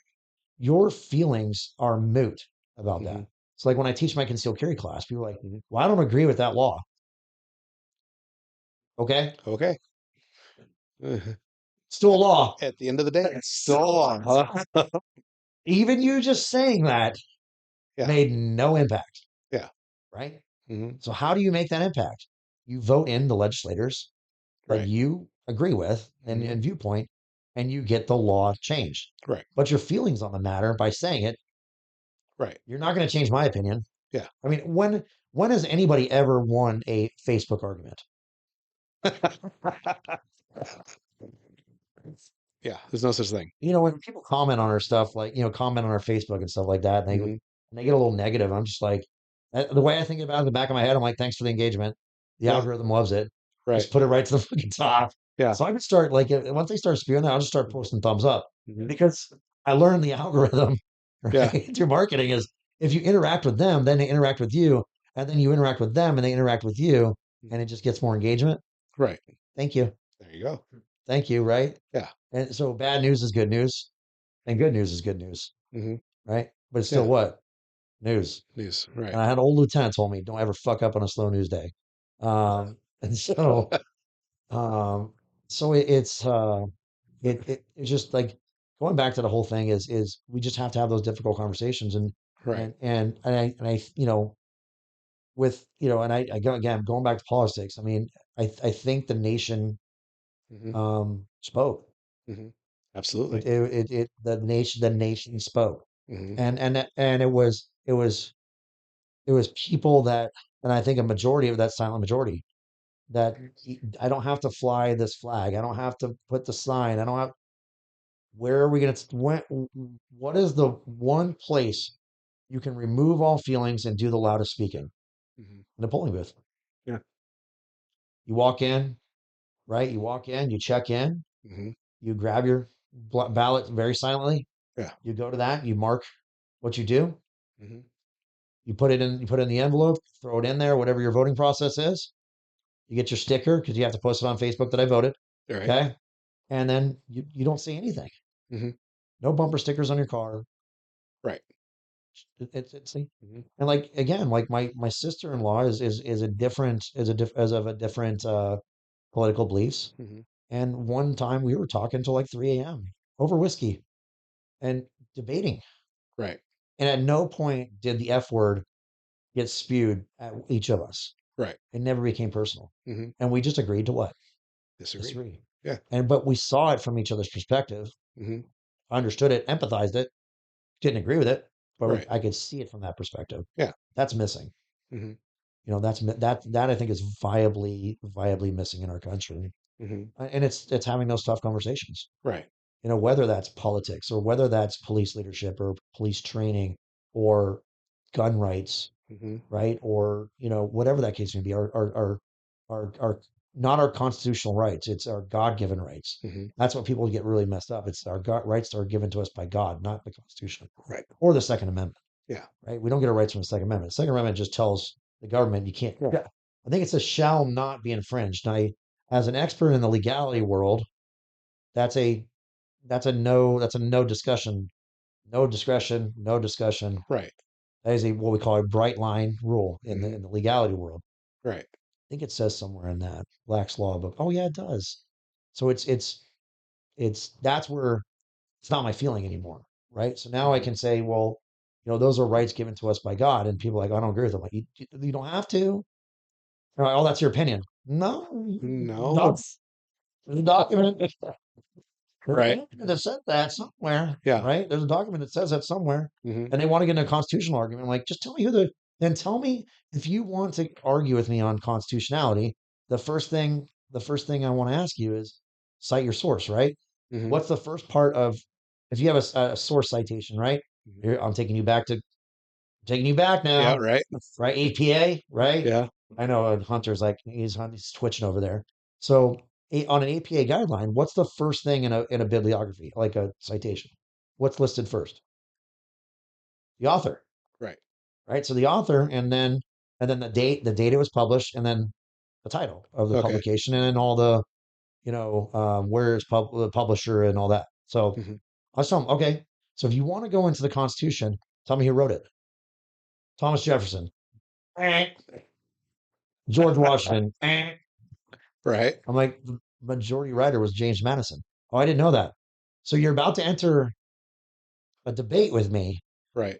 on a document in which you don't even know who wrote it. Right. Is that where we're starting? And they go, I think we're about done here. I'm like, Yeah. Yeah. Let's have another drink. I thought so because like Right. that's where you're at, right? Hmm. And so like that's not my opinion. Hmm. That's the founding document of our country. Right. And then there are two U.S. Supreme Court, like for example, like the right to possess firearms, Hmm. right? The right to carry firearms, Hmm. right? Is a constitu is a con it's in our Constitution, Right. right? But those rights are given to us by God Yeah. as delineated by the Constitution, right? Hmm. And codified protection from the Hmm. government under the Second Amendment, Right. right? Hmm. That's how it's actually worded. And then we have this argument about it, and I'm like, what are we arguing about? Hmm. And then we have two U.S. Supreme Court cases that have interpreted that, right? Right. Right? The District of Columbia v. Heller, right? And the Bruin case. Hmm. So District of Columbia v. Heller says it's a constitution, it's a protected right Right. as delineated by the Constitution to possess firearms, right? And then the Bruin case is it goes further with Heller and says that you have the right to bear arms on your person for personal protection, i.e., Hmm. concealed carry. Right. That's what eliminated the may issue states Hmm. like California, Right. like New Jersey, like those states that were may issue, that you had to go into and apply for a permit, and you had to sit down with a deputy and they could ask you that one question: why do you wish to obtain a concealed carry permit? And the one answer that was not correct was, I wish to protect myself. That was not a valid reason. So you have an organization like the San Diego County Gun Owners Association, Hmm. right? Working with FPC, the Firearms Policy Coalition, and Right. you have a guy by the name of Jim Miller, right? Hmm. Miller v. Becerra, right? Right. Jim Miller, I got to meet him at the gun prom we did. We worked with amazing individual, an attorney. He's the plaintiff on one of the, the leading anti-assault weapons, the assault weapons ban and magazine bans. Hmm. And John Dillon, who's the attorney for FBC, one of the smartest, scariest individuals I've ever met. Super humble. I would not want to be in that man's crosshairs, but he knows more about constitutional law in his pinky than most scholars ever know. Hmm. And he'll come after you after you're an attorney, Right. but he's on our side. And so Hmm. like, and that's amazing, Right. right? We have, and then going back to the whole thing, like that's showing the world that we're a professional organization. We're a professional. Our profession as firearms instructors and everything like Hmm. that is a white collar expertise driven career field, such Right. as that of an attorney, such as that of a doctor, a physician, Hmm. right? Because we don't get, like yesterday, I was on the rifle range. Hmm. It wasn't physically demanding work. Right. Like I wasn't roofing, I wasn't, laying asphalt. Hmm. I was standing on a range offering my expertise to these guys with the AR-15s.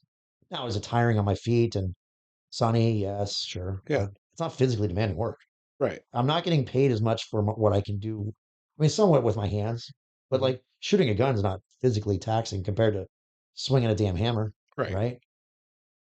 So because of that, right, Hmm. shouldn't we act like the people that, right, that Hmm. that don't do that, like doctors and attorneys, they're getting paid for their expertise, Hmm. right? That's the thing.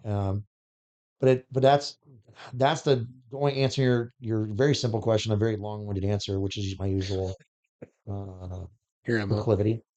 Uh, that I think that's where we rounded out to the Right. discussions that we have to have. Hmm. Yeah. So part of the reason why I brought up the whole political thing is because, like I said, things have never been more political than they are now in every facet of our lives, right? Yeah, And law enforcement is just one of those things where they're being scrutinized constantly for the things that they do, but nobody's looking at the other side of that whole thing, right? And so I'll kind of start from the other end of that. Okay. So Hunter at one point had sent me a video of like it was kind of like a satirical thing, right? Of this dad walking into a room talking to his teenager and saying, hey, did you clean up your room? Because, I asked you to do that a little while ago, and we had a conversation about it, and and he's being very uh not political, but he's being conversational and you know diplomatic. yeah, diplomatic. Okay, Yeah, that's a good way to magnanimous. Yeah. explain the A things little that he beta, a little beta, a yeah, little beta what he attitude. requested and what he expects, and yet there's not the execution of those requirements or that request, Sounds like a word right? salad. Yeah. Go ahead. And so he's talking in this long-winded saying, of saying, Sounds like "Hey, I Brad. asked you to do this and you haven't done it, so please get around to doing it, let's Sure. make this happen." Right? And then you have he's kind of repeating the scenario, but he's going back like generations of like how they would do it, Oh, right? okay. And so this is like kind of the most current generation. The one before that is saying, "Hey, I said you need to do this. Make sure you do it, and we'll call it good, right?" The one before that is like walking into the room. It's like, why isn't this done? You know, tell you what, give me your fucking PlayStation. We're doing this now, right? And the one before that is the walk I'm gonna dad. call the police on you. The dad walks in and he's talking and he's kind of patting his belt, and the child is like saying, "Hey, hey, I'm cleaning my room. I just went to the bathroom. I'm getting it done." It's like it's like there's a generational expectation and Mm, perception of how things are supposed to be sure. that has happened over time, right? Yeah. Parents aren't the same way that they were 50 years ago, right? And you can say that's good or bad, whatever, okay?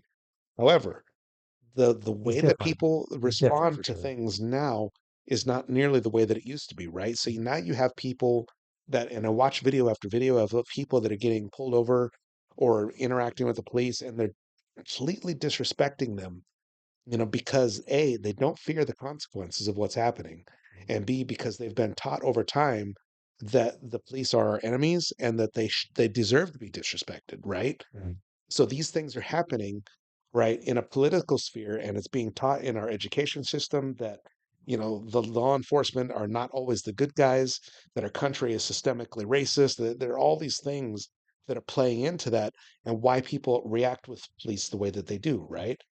And so it's making their job much more difficult on an everyday basis than it actually needs to be. yeah. I watched a video that Brian had sent to me of this officer talking to a guy who had his hand in his coat, you know, within arm's range, okay, and within striking distance. So when I say that, I mean fucking close enough to Yeah. shake hands with somebody, Bad breath, right? please. You know, and he said, "Hey, I'm uncomfortable with you having your hand in your coat like that." And the guy said, You're uncomfortable," and he immediately pulled out a fucking knife and started stabbing the police Oh, officer, yeah. right? And so those sorts of things. That's the place we've come to in our society, right? Yeah, because you have a third one, like the third paradigm that because you mentioned the aspect that they just hate law enforcement. People weren't raised right, Hmm. by the parents. Hmm. And then the hatred of law enforcement, the shift in viewpoint of law enforcement Hmm. from 9/11, Right, where they're lauded as heroes, and then 10 years later, after Ferguson, vilified. right. There's a third one as well. It's the misinformation, Hmm. where you have these YouTube experts, self-proclaimed experts, um, coming on YouTube and mass media as quote unquote experts, misinforming people. Right, Like, oh, you don't have to roll down you only need to roll down your window that far on a traffic stop, and then you get to play the whole "I'm not driving, I'm traveling" game. You don't have to tell the police your name. You don't have to stop if you'd reason to believe that it's not a cop. It's misinformation. right. And the scariest people that I deal with, right, in law enforcement and in the training sector and just in life, are not the ignorant people. Hmm. Because what is a definition of ignorance? You don't know, but Yeah, you they don't just know. don't know. You don't Right, know, right? And so, but if I call you ignorant, Rico, you're probably not going to appreciate that, because in the English language we have a negative connotation to right. it. But when you look at the word and the Hmm. meaning behind it, is you don't know what you don't know, Right. right? I am completely ignorant on my truck engine. I'm not stupid. Yeah. Like, stupid is putting gasoline in a diesel tank. Right. When you know you're putting gasoline in it, Right. right? But if you don't know the difference between gasoline and diesel, and that a diesel truck has to have diesel and a gas car has to have gas, if you don't know, you're probably going to grab the wrong handle, Hmm. right? Green versus black. Because I had to tell Karen when we got the diesel truck, and it's her first diesel truck. It's her Right. first, and she's like, "Hey, I'm gonna go gas the truck up." I'm like, "You're gonna fuel the truck up with diesel. Right. You're not grabbing the black handle, you're grabbing the green handle." So Hmm. if you don't know what you don't know, Right. right? But if I say, "Hey, you need to fill it up with diesel and that's the green handle," and you grab black, that's stupidity. Right. But the ignorant people are not dangerous, in my opinion, Hmm. right? because they don't know what they don't know, right? Right. And they're willing to be educated. Like, roll down your window, Hmm. right? I don't have to roll, and they go, uh, I have to roll down my window. Yes, for Pennsylvania v. Mims, and I go into the whole case law because it looks really good on body worn camera. Right. When you cite case law, it's U.S. Supreme Court case law on body worn camera, Hmm. it looks really, really good, Right. right? Because now you have an educated officer that's trying to educate and inform, Hmm. right?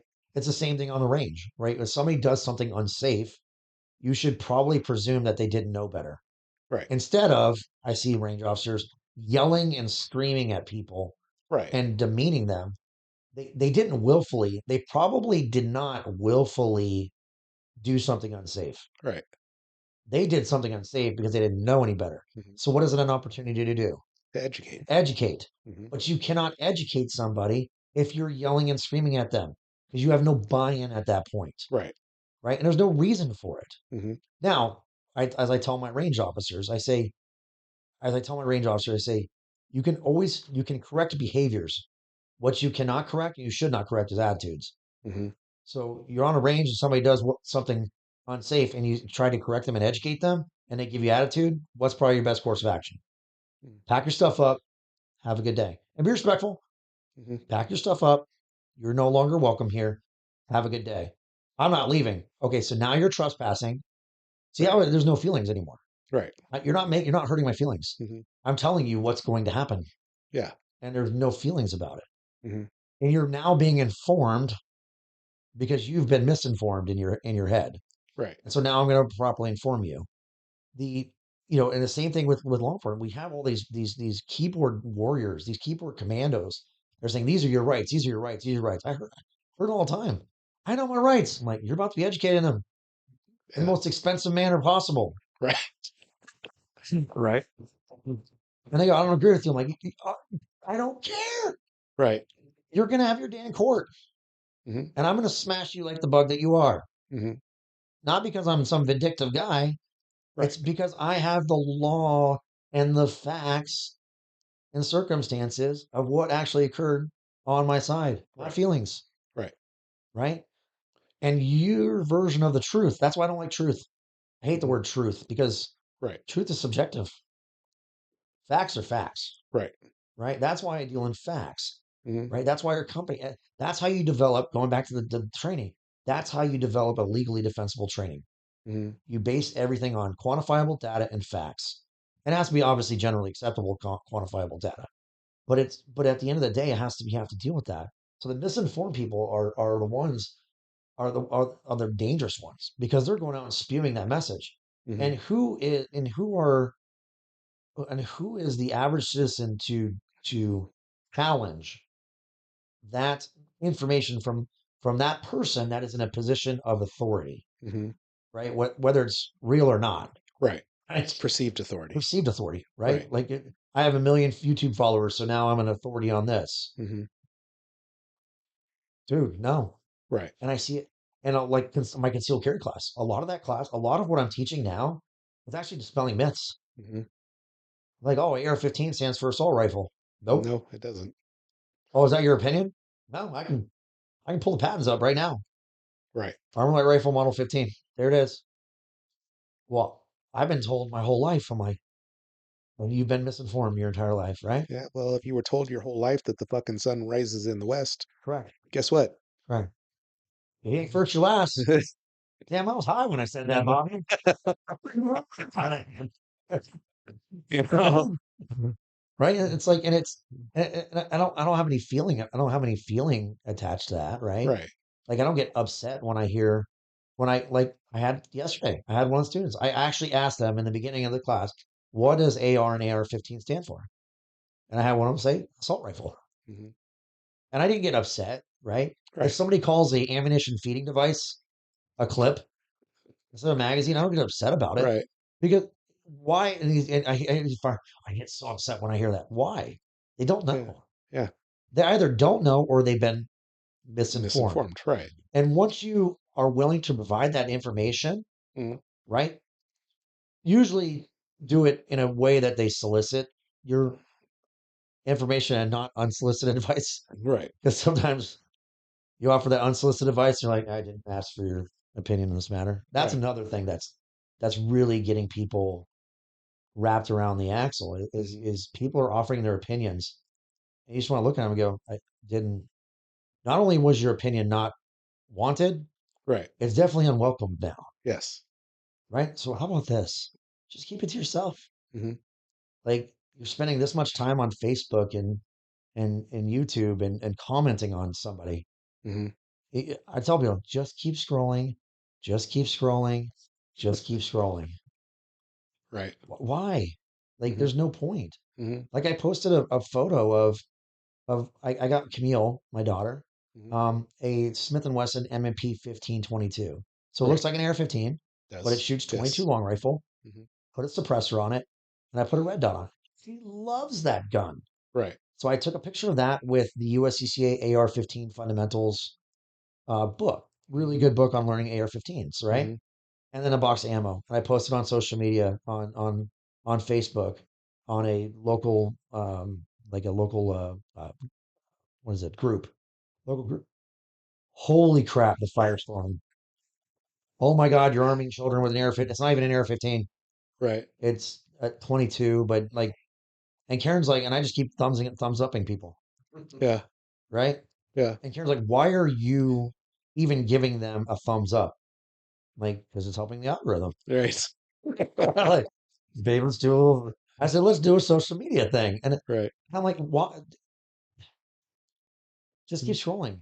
There's Mhm. things that I see on Facebook all the time that I disagree with. Right. I have to be on social media. It's Hmm. part of the company. It's Yeah. that. Same here. It's I a mean, reality, right? Right. You have to be on. People right. are like, I hate.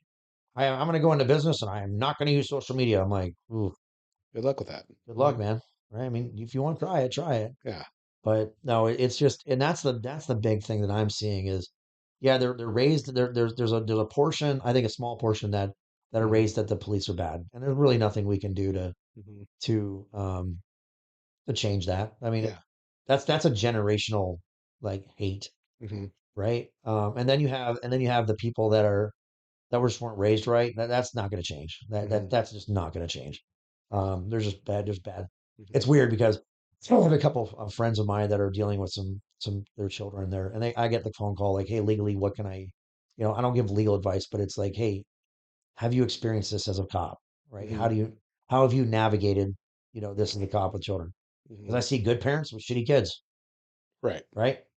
I see shitty parents with great kids, shitty parents with shitty kids, good parents with good kids, like every permutation you can Right. think of. And there's no and it's sad there's no rhyme or reason to it. Yeah. It's as random as throwing dice. Hmm. But then you have so we're not going to change that. So we're not going to change that the parenting thing. I mean, for the most part, Right. you're just always going to deal with shitty people. You're not going to change somebody that hates law enforcement generationally speaking. Hmm. The only chance we have of really changing is the misinformed people, Hmm. right? Is educating the misinformed people, Hmm. right? And correcting behaviors before they become attitudes. Hmm. That's it. That's the only chance we have. And again, that's where it comes back to, okay, we need to train law enforcement Hmm. on what they can and can't do, Right. right? What is their constitutional bounds of their duties, or Hmm. even from a policy perspective, Right. how to make better decisions, because that's what's killing us. I mean, Hmm. and part of the disdain for law enforcement, and this is gonna strike at a lot of guys, but it's a reality. Part of it is undeserved, Hmm. right? But then there's some that's very well deserved, right? Like when they chased that kid down in Memphis and killed him, beat him to death, Right.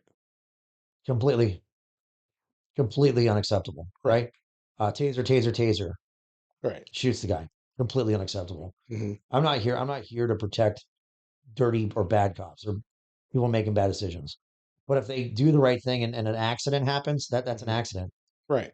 right? It's if something happens, like it's a dirty world, right? It's Hmm. it's if the officer's intention was to do the right thing and they did the right thing and something bad happened courtesy of that, that's the price you pay when you run from the police, Right. right? That's just the price you pay. And Hmm. and sometimes the offender pays for it, right? Because they get hurt more than otherwise the officer intended, or Hmm. sometimes the officer gets hurt, Right. right? Chris, lost his life that night doing everything right. Hmm. And he still paid the ultimate price.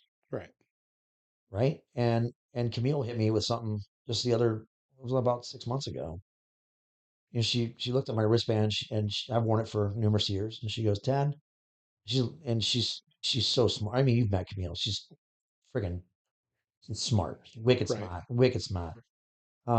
She goes, Dad, you wear that bracelet. So is it true that Chris went to work that day, kissed his wife and his kids goodbye, and next morning they never saw him again? Like, yes, Camille, that's reality. Hmm. And then she kind of looks at me and she's going, I have another question. I'm like, oh, don't ask it. Yeah. Don't ask. I'm driving. I'm like, mother, what? Cutting onions in this truck. Who's cutting onions? She's like, Right. so you mean to tell me like all those nights, Dad, that you kissed me goodnight and you went to work? Hmm. That could have been the last. That could have been the last time you did that. And I'm like, yeah, Camille, that's reality. Yeah. And you're like, I'm really glad you're not doing that anymore. And I'm like, son of a, I'm like, oh God, right? I'm like, all Right. right, who's cutting these damn onions, right? Right. But we have a large segment of people Hmm. that are willing to put that badge on every day and go out and do that. Right. And it takes a special breed of person to do that, Hmm. right? I don't miss a damn day of law enforcement, honestly. Some days I'm like, That's cool. And then I'm like, well, that's stupid. I don't want to do that anymore. Right. I don't miss it. Hmm. But I'm very thankful for what it's given me and allowing me to do what I do. But like, you guys understand, like you sign up for it. Hmm. Like if you like like if Hunter was younger, right, and you went to work, you signed up for that. He didn't, Right. right? We sign up for it. Our families don't, Hmm. right? They don't sign up for that. They may have an input, but it's ultimately your decision to do that, right? Right. To put on that badge and that gun to go do that job, an insatiably, and let's just call it for what it's worth, an impossible job. Right. It's an impossible job, right? You're Hmm. damned if you do, you're damned if you don't. Right. You have split seconds to make a decision. We have a US Supreme Court case law that delineates what how we judge force, and yet these guys get on the social media and everything and completely go against it. Right. Well, if I was a cop, I wouldn't do that. I'm like, you're not a fucking cop. Right. And even if you are a cop, guess what? You weren't there. Yeah. So let's seek first to understand, then be understood. Hmm. Stephen Covey said that the best. And at the end of the day, we're like Grant, that the case law I'm mentioning is Grant v. Connor, Hmm. right? Officers must make split second decisions based on rapidly evolving intense circumstances, based on the totality of the circumstances in which its hindsight is not 2020. That's been bright light case law since the 1970s. Right. And yet we don't use that very framework that we're supposed to judge an officer's action. We don't use that because it's inconvenient. It Hmm. requires big words. It requires critical thinking. So Right. we just make up a metric and watch a video. Yeah. I get this all the time. Josh, watch the video. Right. What do you think? Well, First, it's not that simple. and in my expert work, right? I do legal expert work where I advise attorneys on cases, use of Hmm. force, firearms, and ballistics. Those are Hmm. my areas of expert, right? I just got a homicide case, a murder case, and the case file Hmm. was 396 pages. Wow. And the autopsy report was 120 pages. The and there was 2 terabytes worth of body worn camera footage. So, do you think after reading all of that, watching all of it, looking at the autopsy, looking at that, do you think I have a pretty clear picture of what occurred? Yes. But if I just watch the body worn camera footage, Yeah. I get it all the time. Tell me what you think, Josh. Right. The next question I ask is, where's the police reports? Where's the these are friends. They're not attorneys, but they're friends. Hmm. You're the legal expert, Josh. You know your way around that. Where are they? And they go, we don't have them. Hmm. So I say, how about we wait for all the here? Wait for it. All the facts to Right. come out, There you go. right? And they go, it doesn't look good. I'm like, it shouldn't. It's called violence. Right. It never looks good, Hmm. right? Violence never looks good. Hmm. But I mark my words, everybody loves it. Right. How many people tuned in for Mike Tyson and Jake Paul? Yeah. Elderly abuse. Right. Why was the Roman Coliseum so successful? Why is the UFC so Hmm. successful? And you mean to tell me you're on the on the freeway, you see red and blue lights, you don't slow down to see what's going on? What are you Hmm. looking for? Gore, violence. Right. You're doing it. So Yeah. just don't don't patronize me. Right. Don't virtue signal me like that. I know it. Mhm. So stop. Let's dispense with it. And it's not a night. And it so if you're not willing to do it, right, and you hire people to do it, then we have to trust that they're intent. That's the thing. Like Mhm. that's the thing that bothers me when we judge force. And I've seen some police departments do it is we have to first start with the officer was acting. We start with the officer was acting reasonable. Mhm. Then are there facts and circumstances? Because Mhm. I think somewhere in that that when you get arrested, you're innocent until proven guilty. Yeah. I think that's somewhere, Right. right? So why aren't our officers given the benefit of the doubt? Then when the facts come out, if the Mhm. officers' actions were not in line with policy, not in line with the laws, not in line with the Constitution, Mhm. then what should we do? Hammer them, Right. or hold them accountable. Yes. In the world of transparency, I love when people use that word. I'm Uh-huh. like, don't use words you can't spell, much less use in a sentence. Yeah.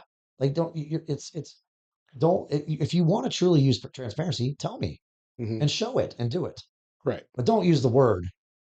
Mhm. And then I see something that's completely not transparent. Right. That's the most Christian way I can say it. So I think that's the big paradigm shift we have to make, Mhm. and it's going to be slow going, Right. um, because it was generationally inbred in this all this stuff, Mhm. and it's going to take generationally to get out of it. Just Yeah. like weight loss, right? Yeah. Feel like, man, it's taking me forever to lose weight. I'm like, it took you forever to put on the weight. Right. It didn't happen overnight. Yeah. Right. You didn't eat a piece of pie and wake up 30 pounds heavier. Yeah. Exactly, right. Mhm. So I mean, I think that's the I guess the roundabout way of that Right. concept. Yeah. It's just an unfortunate fact of where we are now in our society that people are so judgmental about things that they don't have any real idea about. They don't Sure. know what they're talking about, but they're judging situations based on things that they don't understand. They're not there. They couldn't have made those decisions themselves, No. right? Um, and beyond that, if the people, not on the law enforcement side, but the people that are interacting with had had a different upbringing, a different perspective, a Mhm. different respect level for the people they were dealing with, Yeah. those interactions wouldn't be the way they are to begin with. Well, you're right, and I think it starts with a lack of respect for authority, and I'm not talking Yeah. about authority in the matter of detainments and stuff like that, but Hmm. like I fly all across this country. Hmm. When has Josh ever gone up to the cockpit door, knock on the door, and go, "Hey, give me a status briefing on the flight"? Right. Because I have no business Hmm. being there. Right. Oh, because I bought Microsoft Flight Simulator in 1995, right? Flew a Cessna 172 Right. on a computer game that now this qualifies me to knock on the cockpit door Uh-huh. to get a flight briefing from the captain. Right. Who are you? Hmm. Bye. Yeah. Right? It's so, but people, right? Hmm. For whatever reason, in the law enforcement spectrum, and even in the fire spectrum, Hmm. will pontificate about subjects they have honestly no business Hmm. talking about. Right. Right? I mean, I I do the USCCA instructor class, Hmm. right? I do the USCCA instructor class, and the thing is, like, the bad thing about the great thing about it is it's a great class. I love teaching it. Hmm. But like, but a lot of these fire instructors, there's a lot of fire instructors out there that, in my professional opinion, should not be fire instructors. I Right. mean, you've seen it, Rico. Yeah. Hunter's seen it. My entire staff is handpicked Hmm. for a reason, Right. right? they're superstars Hmm. in whatever they are, right? Right. And I develop them, of course. I do instructor development. I do quarterly instructor development because we all of our instructors have to prescribe to the concept of always a student Right. and sometimes a teacher. Hmm. But at the end of the day, they all come with strengths. But I don't hire turds. I don't Right. because I don't pay turd wages either. Yeah. But like, but at the end of the day, there's a large spectrum of people. And Beth Alcazar, she wrote the women's curriculum. She's an amazing individual for the USCCA. She said it best one time. She's like, for whatever reason, firearms instruction is one of the only um, like outlets, I guess, or careers that if you take a couple classes, now all of a sudden it's the next step is teaching it. I mean, I've been scuba certified for Right. like 6 years. Karen's Yeah. got over thousands of dives. Yeah. The next step is not for us to open up a dive shop and teach Right. it, right? Uh, but say I get flight certified, right? Say Yeah. because my next endeavor is I want to get a Hmm. single engine rating. So like say I pass the ground school, pass the flight school, and I become an FAA certified, single engine pilot. Hmm. The next step isn't teaching Right. right then and there, Yeah.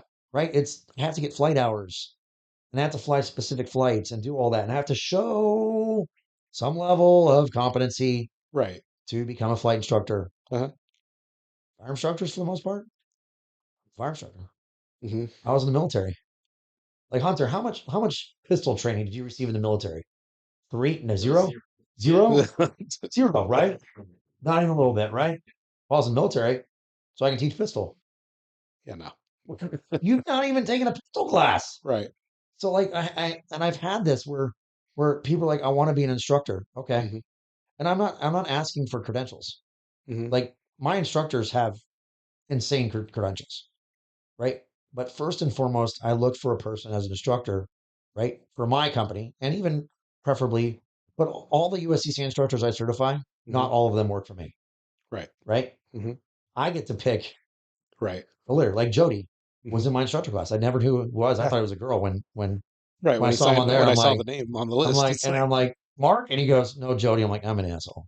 And so, but like I got to same thing with Melinda, yeah. right? I get to handpick them and you get to Hmm. use as a recruiting class.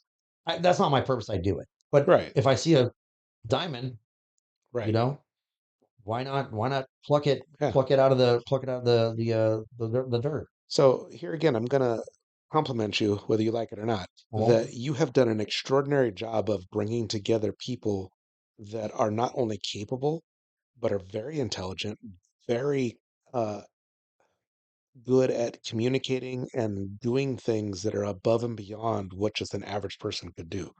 You have assembled a group of people together thank you. that are extraordinary, right? And these are people that like anybody could look at and say that is an exceptional person. That is not just a run of the mill person. That is not a baseline person. This is somebody that is like, Mediocrity.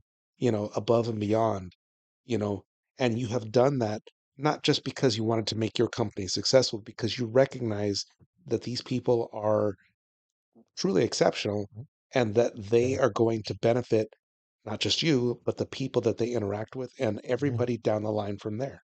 So I use three criteria, Hmm. and I got it from Matt Schneider. He was one of my business development coaches early on. I have three criteria when I look at somebody Hmm. to potentially come work for Guardian, right? Right. Hungry, humble, smart. Hmm. Are they hungry to learn? Are they hungry to work? Are they hungry to be an exceptional person, right? Right. Are they humble, right? Hmm. Do they come with humility?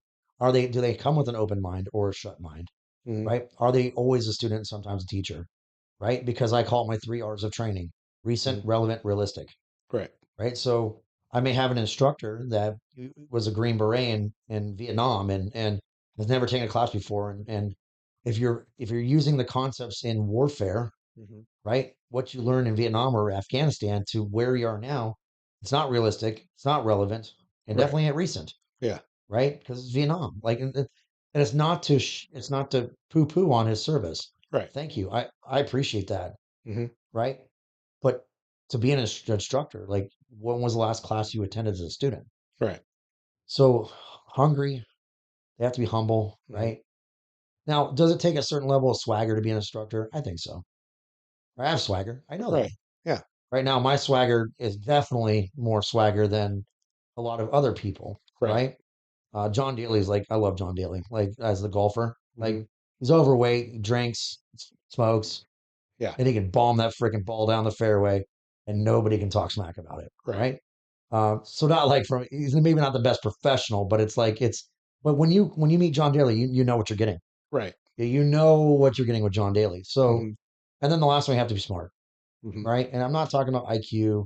I'm not talking about I'm not looking at degrees. I'm not looking at any of that. Hmm. I'm looking at a person like you either have it or you don't. The Hmm. ISMA, right? Or the the ability to talk to people and connect with people, Hmm. right? And they have to be smart. And it's and because it takes a lot to do this Hmm. and to be successful at it. Right. And so I look for a person that's hungry, humble, and smart Hmm. because I can teach them the knowledge. I can teach them where the front sight is and the rear sight is and how to pull a trigger. Right. You know, Nutless Monkey can do that. So, um, but you can't teach people how to connect with other people. You Hmm. either have it Right. or you don't. Hmm. Um, so all those qualities, you either have it or you don't. Hmm. Um, and then then I look at okay, um, how do they perform? Can they physically do the task? Hmm. Okay, yes, they can physically do that. And then the next part is like is the and it's the more and once the more and more crucial one is do they fit in our culture, Right. right? Hmm. So I want to meet their families. I want to get to know them, right, Hmm. as a person. Right. Um, so hungry, humble, smart, and then what do the credentials do? Hmm. The credentials just bolster Right. how fucking awesome they are, Yeah. right? But everybody looks at the credentials first, and then all that stuff afterwards, and I think that's a Hmm. mistake Yeah. because we've all seen that person. I'm sure this has never happened to you, Rico or Hunter. That you look on paper, this guy's a rock star, Right. and then a turd walks in the room, and you're like, Right. because they look good on paper, Hmm. but then you're looking at a turd. Yeah. So does communism. Correct. Right. Right. It's good on paper. Equal. Right. Right. Everybody gets equal pay. It doesn't work. Hmm. Right. And we have empirical data that it doesn't work. It's not. That's Right. not opinion. Hmm. That's a fact. It doesn't Yes. work. So at the end of the day, like that's the thing, and that's where I look at my. So you're like, how do I become a guardian instructor? Do I have to be in the military? Right. There's a substantial amount of guys that are not in the military in my Right. group. Right. Doesn't make them any less. Hmm. But what they cannot do, right, is go teach military tactics Right. because they've never walked in that, right? Hmm. I have my law enforcement instructors, right? Hmm. Can I, civilian instructor, go to like Huntsville and teach a low light vehicle class? I don't recommend that. Probably not a good idea. You will literally get booed off the stage. So like when Huntsville Police Department asked me to do a sniper class down in Huntsville and open up to their others, you think I'm teaching that class? No. Hell to the no. I got Mark frickin' Spicer to That's do it. that's where Mark comes in. And it's hilarious because the SWAT commander's like, well, so because I've been teaching all the classes down there and I brought other instructors with me, but I've been leading the charge in Huntsville. Right. And it's an amazing facility, great people. Hmm. I love going down there. It's a super cool town because it's all NASA and Hmm. Boeing and stuff like that.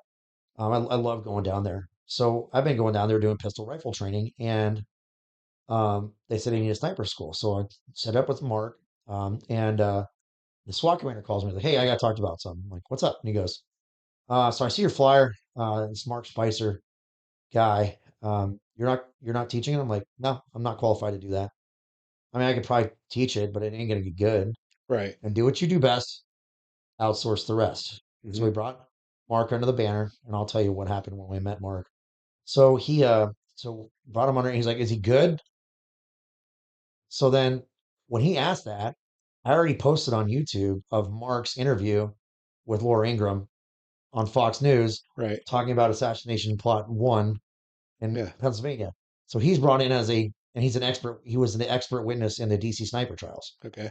So his resume is Right. bulletproof. Yeah. So I sent him the video Hmm. of him being interviewed by Laura Ingraham on national syndicated there, and he goes, "Holy shit, that's the guy!" I'm like, it's the guy you're sending down there. I'm like, don't ever fucking ask me that question again. Yeah. I said, if they're wearing a Guardian polo, Right. they're the best. Yeah. Period. and that's not, that's not, I It's hope not that, hyperbole at that no, point.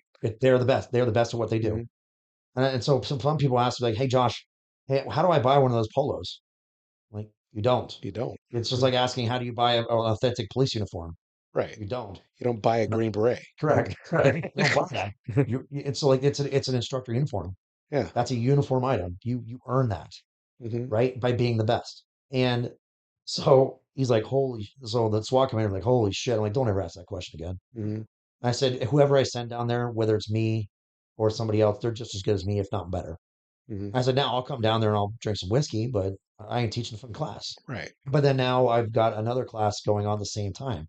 So Mhm. now Guardian, right, is going to have like three classes going on at the same time at the same range. Nice. That's to me, that's dream come true for me, Mhm. right? Because when we start doing operations in multiple different locations, Mhm. right, that's what your buddy just couldn't do, Mhm.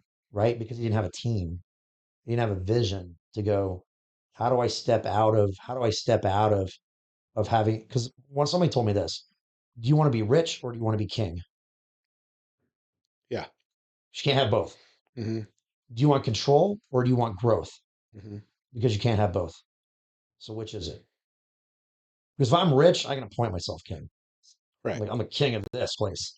Right. Right. So it's so no. And then when I met Mark through Brian, right? Mhm. He's like, hey, we're gonna meet Mark Spicer. He really wants to teach you. And I know Mark. I knew Mark through the world. I'm like, Mark Spicer wants to come teach with Guardian. Right. And so he comes in. Well, of course, we meet at a bar, drink a pint because he's British, as Yeah. you well know. He can drink some pints. And he's like, "Hey, mate." He's like, "Here's my resume." Like a fucking formality. Mhm. It's like I already know who he is, and Right. Brian. He's vetted by Brian, so Yeah. and I know his skill set. And and he hands me his resume. I'm like, that's cool. And then he hands me a 2-page document, Mhm. and it has the seal of the Jordanian royal family on it. Wow. I'm like, what the? I'm like, am I getting subpoenaed for the Jordanian army? What Yeah. the hell's going on? And it's a personal recommendation letter from Mr. Mark Spicer from the Crown Prince of Jordan. Wow. He's like, would this help, mate? I'm like, you're fucking hired, dude. Like, like, Right. Yeah. but like, he's got a letter of recommendation for his services rendered to the Jordanian Yeah. army and teaching their guys from the crown. This is the cousin or something Mhm. of King Abdullah, the king of Jordan. Right. It's just like, Yeah. okay, I'll keep this in your file. Like, Right. okay, that's the kind of Mhm. measure. And then we have so many different guys. We have Lee who's in San Diego. Right. The guy's innovating. Like I love what He he's doing. really is. He's Yeah. so innovating, and Yeah. I love Lee. Like he's off the wall. Right. And I remember the day that he shut down Gunfighter, and we're Mhm. at Gun Prom having quite a bit of whiskey, and he comes up to me and he goes, "Hey man, I'm shutting Gunfighter down." And I was like, "Oh my God!" And Gunfighter Tactical was like, I mean, that was a big mainstay in San Diego, but because Mhm. California sucks when Right. it comes to gun stuff, they're getting pushed out. And I said, "Well," and I've seen him the way he talks to people, Mhm. hungry, humble, smart, Right. right? Mhm. Possessing the talent. I see him shoot, Mhm. and I've seen him talk to people. I said, "Have you ever thought about being an instructor, man?" He's like, "Well, I kind of do it now." I'm like, "I think you should just open up a business, man, and whatever you do, I'll help you along the way." And he's like, "You would help me?" I'm like, "Of course I would." Right. And I'm going to bring you under my banner. And he's like, "What?" I said, "What?" He's like, "That's the whiskey talking." And I'm like, "Yes, mark my words. I'm going to call you tomorrow when I'm sober, Yeah. and I'll remember this fucking conversation." Yeah. So he's like, "What?" And I'm like, "Yeah, man. Like, let's make it happen. Whatever I can do." Mhm. And then right then and there, he's in that Mhm. class. He's in the class, Yeah. and with his guys. And I'm like, he's like, holy shit. Like, and he's calling me all the time. And then he sent Mhm. me this awesome letter that I have in my office, and it has it's a sterling silver with his input with an imprint on for belly training. And it's just thank you letter. And I'm like, I have to laminate it. Cried my guts out. I'm like, Right. I'm getting soft. I feel like a menopausal woman some Mhm. days. But no, and I have an amazing team. I have, Mhm. it's just great. Mhm. And we're changing a lot of stuff up, and the influence is growing. I might as well announce it. I'm running for, so I'm on the board for Silent Witness, Mhm. Arizona. So this is the tipster line that. So I'm the only one of the few only law enforcement officers, former law enforcement officers on the board. So I do that. We just did our charity golf tournament that was wildly successful. And then I'm running for board for the International Association of Law Enforcement Fire Instructors. So Okay. hopefully by next year I'll be a board member of ILFE and shaping that. So it's good, man. I'm Yeah. I'm happy. So just to kind of bring it full circle, we talked Yeah, about where you started yeah, with your law enforcement in Chandler PD yeah. to all the things you've kind of developed along the way, all the ideas and the concepts that you've embraced, Sure. and where that has brought you now. And the delta between here and there is extraordinary, you know? And again, that is one of the reasons, not the only reason, but one of the reasons why I think you were just an exceptional person and why I love talking with you and interacting with you Whiskey because talking. Oh, man. no, because Appreciate it. you have done an extraordinary amount in a very short period of time, you know, and that isn't even Justifiably, yes, I would say so. Yeah. yeah, Yeah. and that You feel isn't that way. but that isn't even the end of it. This is not the apex of where you're going to be. This is just one more step in your evolution This and is the just the evolution of beginning. or guardian, right? Yeah. You know? This is just the beginning. I mean, it's and so I have to remind myself because I do like day in and day out. Like Hmm. I put on the face of optimism and entrepreneurship, but some days it's really lonely. It's very Right. lonely, Right. super lonely. I mean, it's I don't like to say oh it's lonely at the top, but it's a lonely. It can be a lonely affair when you're left with your own thoughts. I'm like Hmm. I'm responsible for this company, and then I'm responsible for 12 other guys, right? I'm Hmm. I'm responsible for, like Tim's son, Colby just got him huge like this is the kind of stuff that I have to deal with, right? Right. Tim was going to teach, I think he just got it done. Tim was slated to teach my director of medical operations, Right. Tim Freund, just an insatiably amazing person. I've known him the longest, I think. I think I've known him for close to 15 years. Okay. And he can talk his way around Green Beret medics, and I mean, he's Right. using 6 syllable Latin words. I'm like, I don't sure, yeah, whatever that is, Right. the supercalifragilisticexpialidocious, and Hmm. so he was supposed to teach a basic life support class for a chiropractic office, Hmm. and he calls me up at like 7 in the morning, and I'm like, hey Tim, what's up? And he goes, hey man, I'm not sure if I'm going to be able to teach that class tonight. So all I did was set up the business side with the chiropractic office, and we got it through the Scottsdale Chamber of Commerce because we're Hmm. members of them as well, and he's like, I don't know if I can teach a class tonight. It's like at 5. I said, Hmm. hey man, what's up? And he goes, so Colby, our son, was involved in a motorcycle accident, and he's currently in a coma. Wow. And he's still in a coma. He's still in ICU, right? Even to this day. And this was like 4 months ago. He's been in ICU for 4 months, Jesus. and it's a life altering thing. And I don't mean to put Tim's business out there, but this is the kind of stuff that keeps me up. And I'm like, it's killed me because Tim is such a great guy. Heather, his mom, and Heather's a flight nurse. Like, Heather and Tim are just like some of the best people you'll ever meet. Hmm. Um, and Colby had that tragic accident, and um, he's like, I don't know if I can. I don't know if I may. I'll try to make it. I'm like, well, I'm going to tell you right now, you're not making the class. I'm texting the chiropractor that you had a family emergency. And he's like, well, what if he gets upset? I'm like, then I'll refund his money. Right. And I don't want to work with a guy like that. Yeah. I said, plain and simple. I said, if he doesn't understand like what's going on, then Yeah. he can That's get the not somebody you want to be he can involved get with the anyway. yeah. I don't want his money. Yeah. It's blood money. I Hmm. said, but I'm telling you, you're not teaching the class. Well, no, I think I can do it. I'm like, you're not doing it. Like Hmm. families first. That's the way it is. Right. And but he's just going through some really tough times on that end. Hmm. And I have other instructors that are going through tough times, and it gets lonely sometimes because sometimes I don't have any. It's hard because I don't want Right. to burden my guys with Yeah. my issues. But when it gets lonely, I'm like, then I just have to realize like 6 years has been a long time. It's been a Hmm. long, and I've gone through a lot in 6 years, a Yeah. lot. Right. And it's good, bad, and ugly, and a lot of ugly times. But I realize I'm like we've built a lot. Hmm. And like when we really get down to the minutia of where Guardian was, Hmm. right, and where we are now, and the vision that we have for the future, it's scary good. I mean, Hmm. it's scary, but it's scary good. Right. It's kind of just straight up fucking scary. But it's really good. And like I have Karen is just so understanding. Hmm. Like last night, I went to Sergio's party, and Karen's like, "What time are you going to be home?" When I get she doesn't she's not one of those wives that are like, "When are you going to be home?" She knows I'm teaching, Right. and she knows that I like to talk, and I also let in my after actions, I let my students talk. Right. I tell them like, I've been talking all day or all week, doing a lot of talking, so now this is your opportunity Hmm. to speak, right? Feedback, comments, questions. It's an open forum Right. to talk, and sometimes they talk a lot, and it's Hmm. awesome because it's very positive in nature, and Hmm. our Google reviews and everything reflect how awesome of a job we are doing. Not Hmm. me, we are doing as Guardian.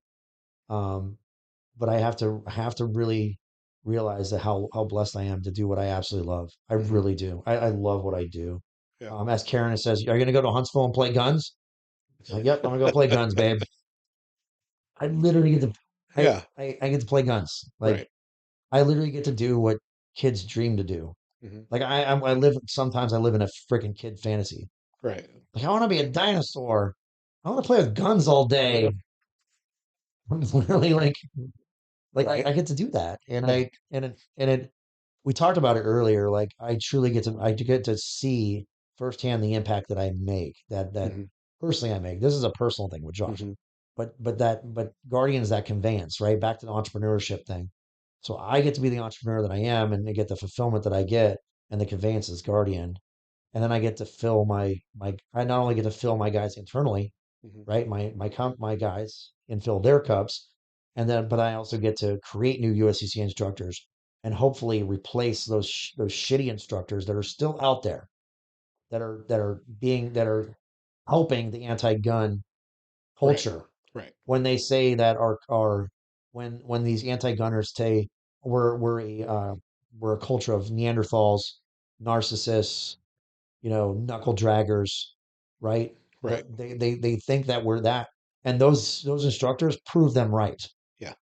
right? So when they say it, sometimes I'm like, and then I see, at SHOT Show, guys doing push-up contests and doing stupid stuff, Neanderthal-esque stuff, Right. instead of being professionals, Hmm. right?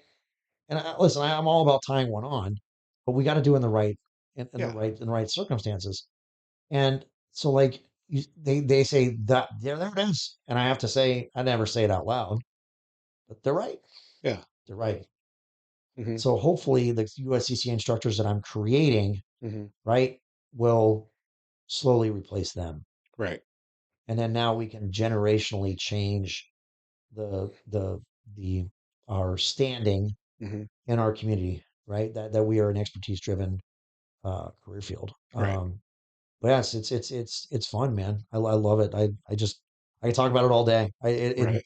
And Karen's just like, you just can't turn it off. I'm like, I'd rather burn out than fade away. Uh, concept. And Right. law enforcement wasn't fun anymore. It just Yeah. wasn't fun anymore, and I didn't feel fulfillment in the job, and Hmm. that I left on good terms. I handed my Yeah. letter of resignation in, got my retirement card, and it was good. But I Hmm. just didn't love it anymore. Right. And now this is like Yeah. I get to live a dream. There you go. So yeah, Well, again, I greatly appreciate you and everything that you've done, everything that you're doing. Um, I enjoy every moment of our interaction I together. love hanging out with you Yeah. guys. I really do. I do. You I love know, hanging out with you you and guys. Karen are just absolutely amazing people, It's and funny. it's been a great blessing that I got to meet you guys, and that I've had an opportunity to like work with you and be a part of that organization, you know? Igualmente, my friend. Yeah, Absolutely same yeah. for sure. So, um, to the people that have never met Karen, let me just tell you, she is an extraordinary woman. She is intelligent and beautiful in every aspect. I don't mean just physically. I mean, she is a beautiful person. And Josh will be the first person to tell you that she that he is extraordinarily blessed to have her in his life. So I just wanted to throw that in on Yeah, top of don't make her everything. any bigger than her is. I would agree with that sentiment for But sure. yeah, like I said, I love you both, and I'm so glad that you were able to come in today. Thanks, buddy. Appreciate it. I So was yeah, glad to be here. Thanks, yeah, guys. I appreciate it. absolutely. All right. Well, on that happy note, I will say goodbye, everybody. We'll talk to you soon. Thank you for listening, and if you enjoyed this episode, don't forget to like, share, and subscribe. Also, you can now support the Non-Victim Nation by donating via listener support directly on Spotify. Remember, the story of your life is being written right now, and you are the hero.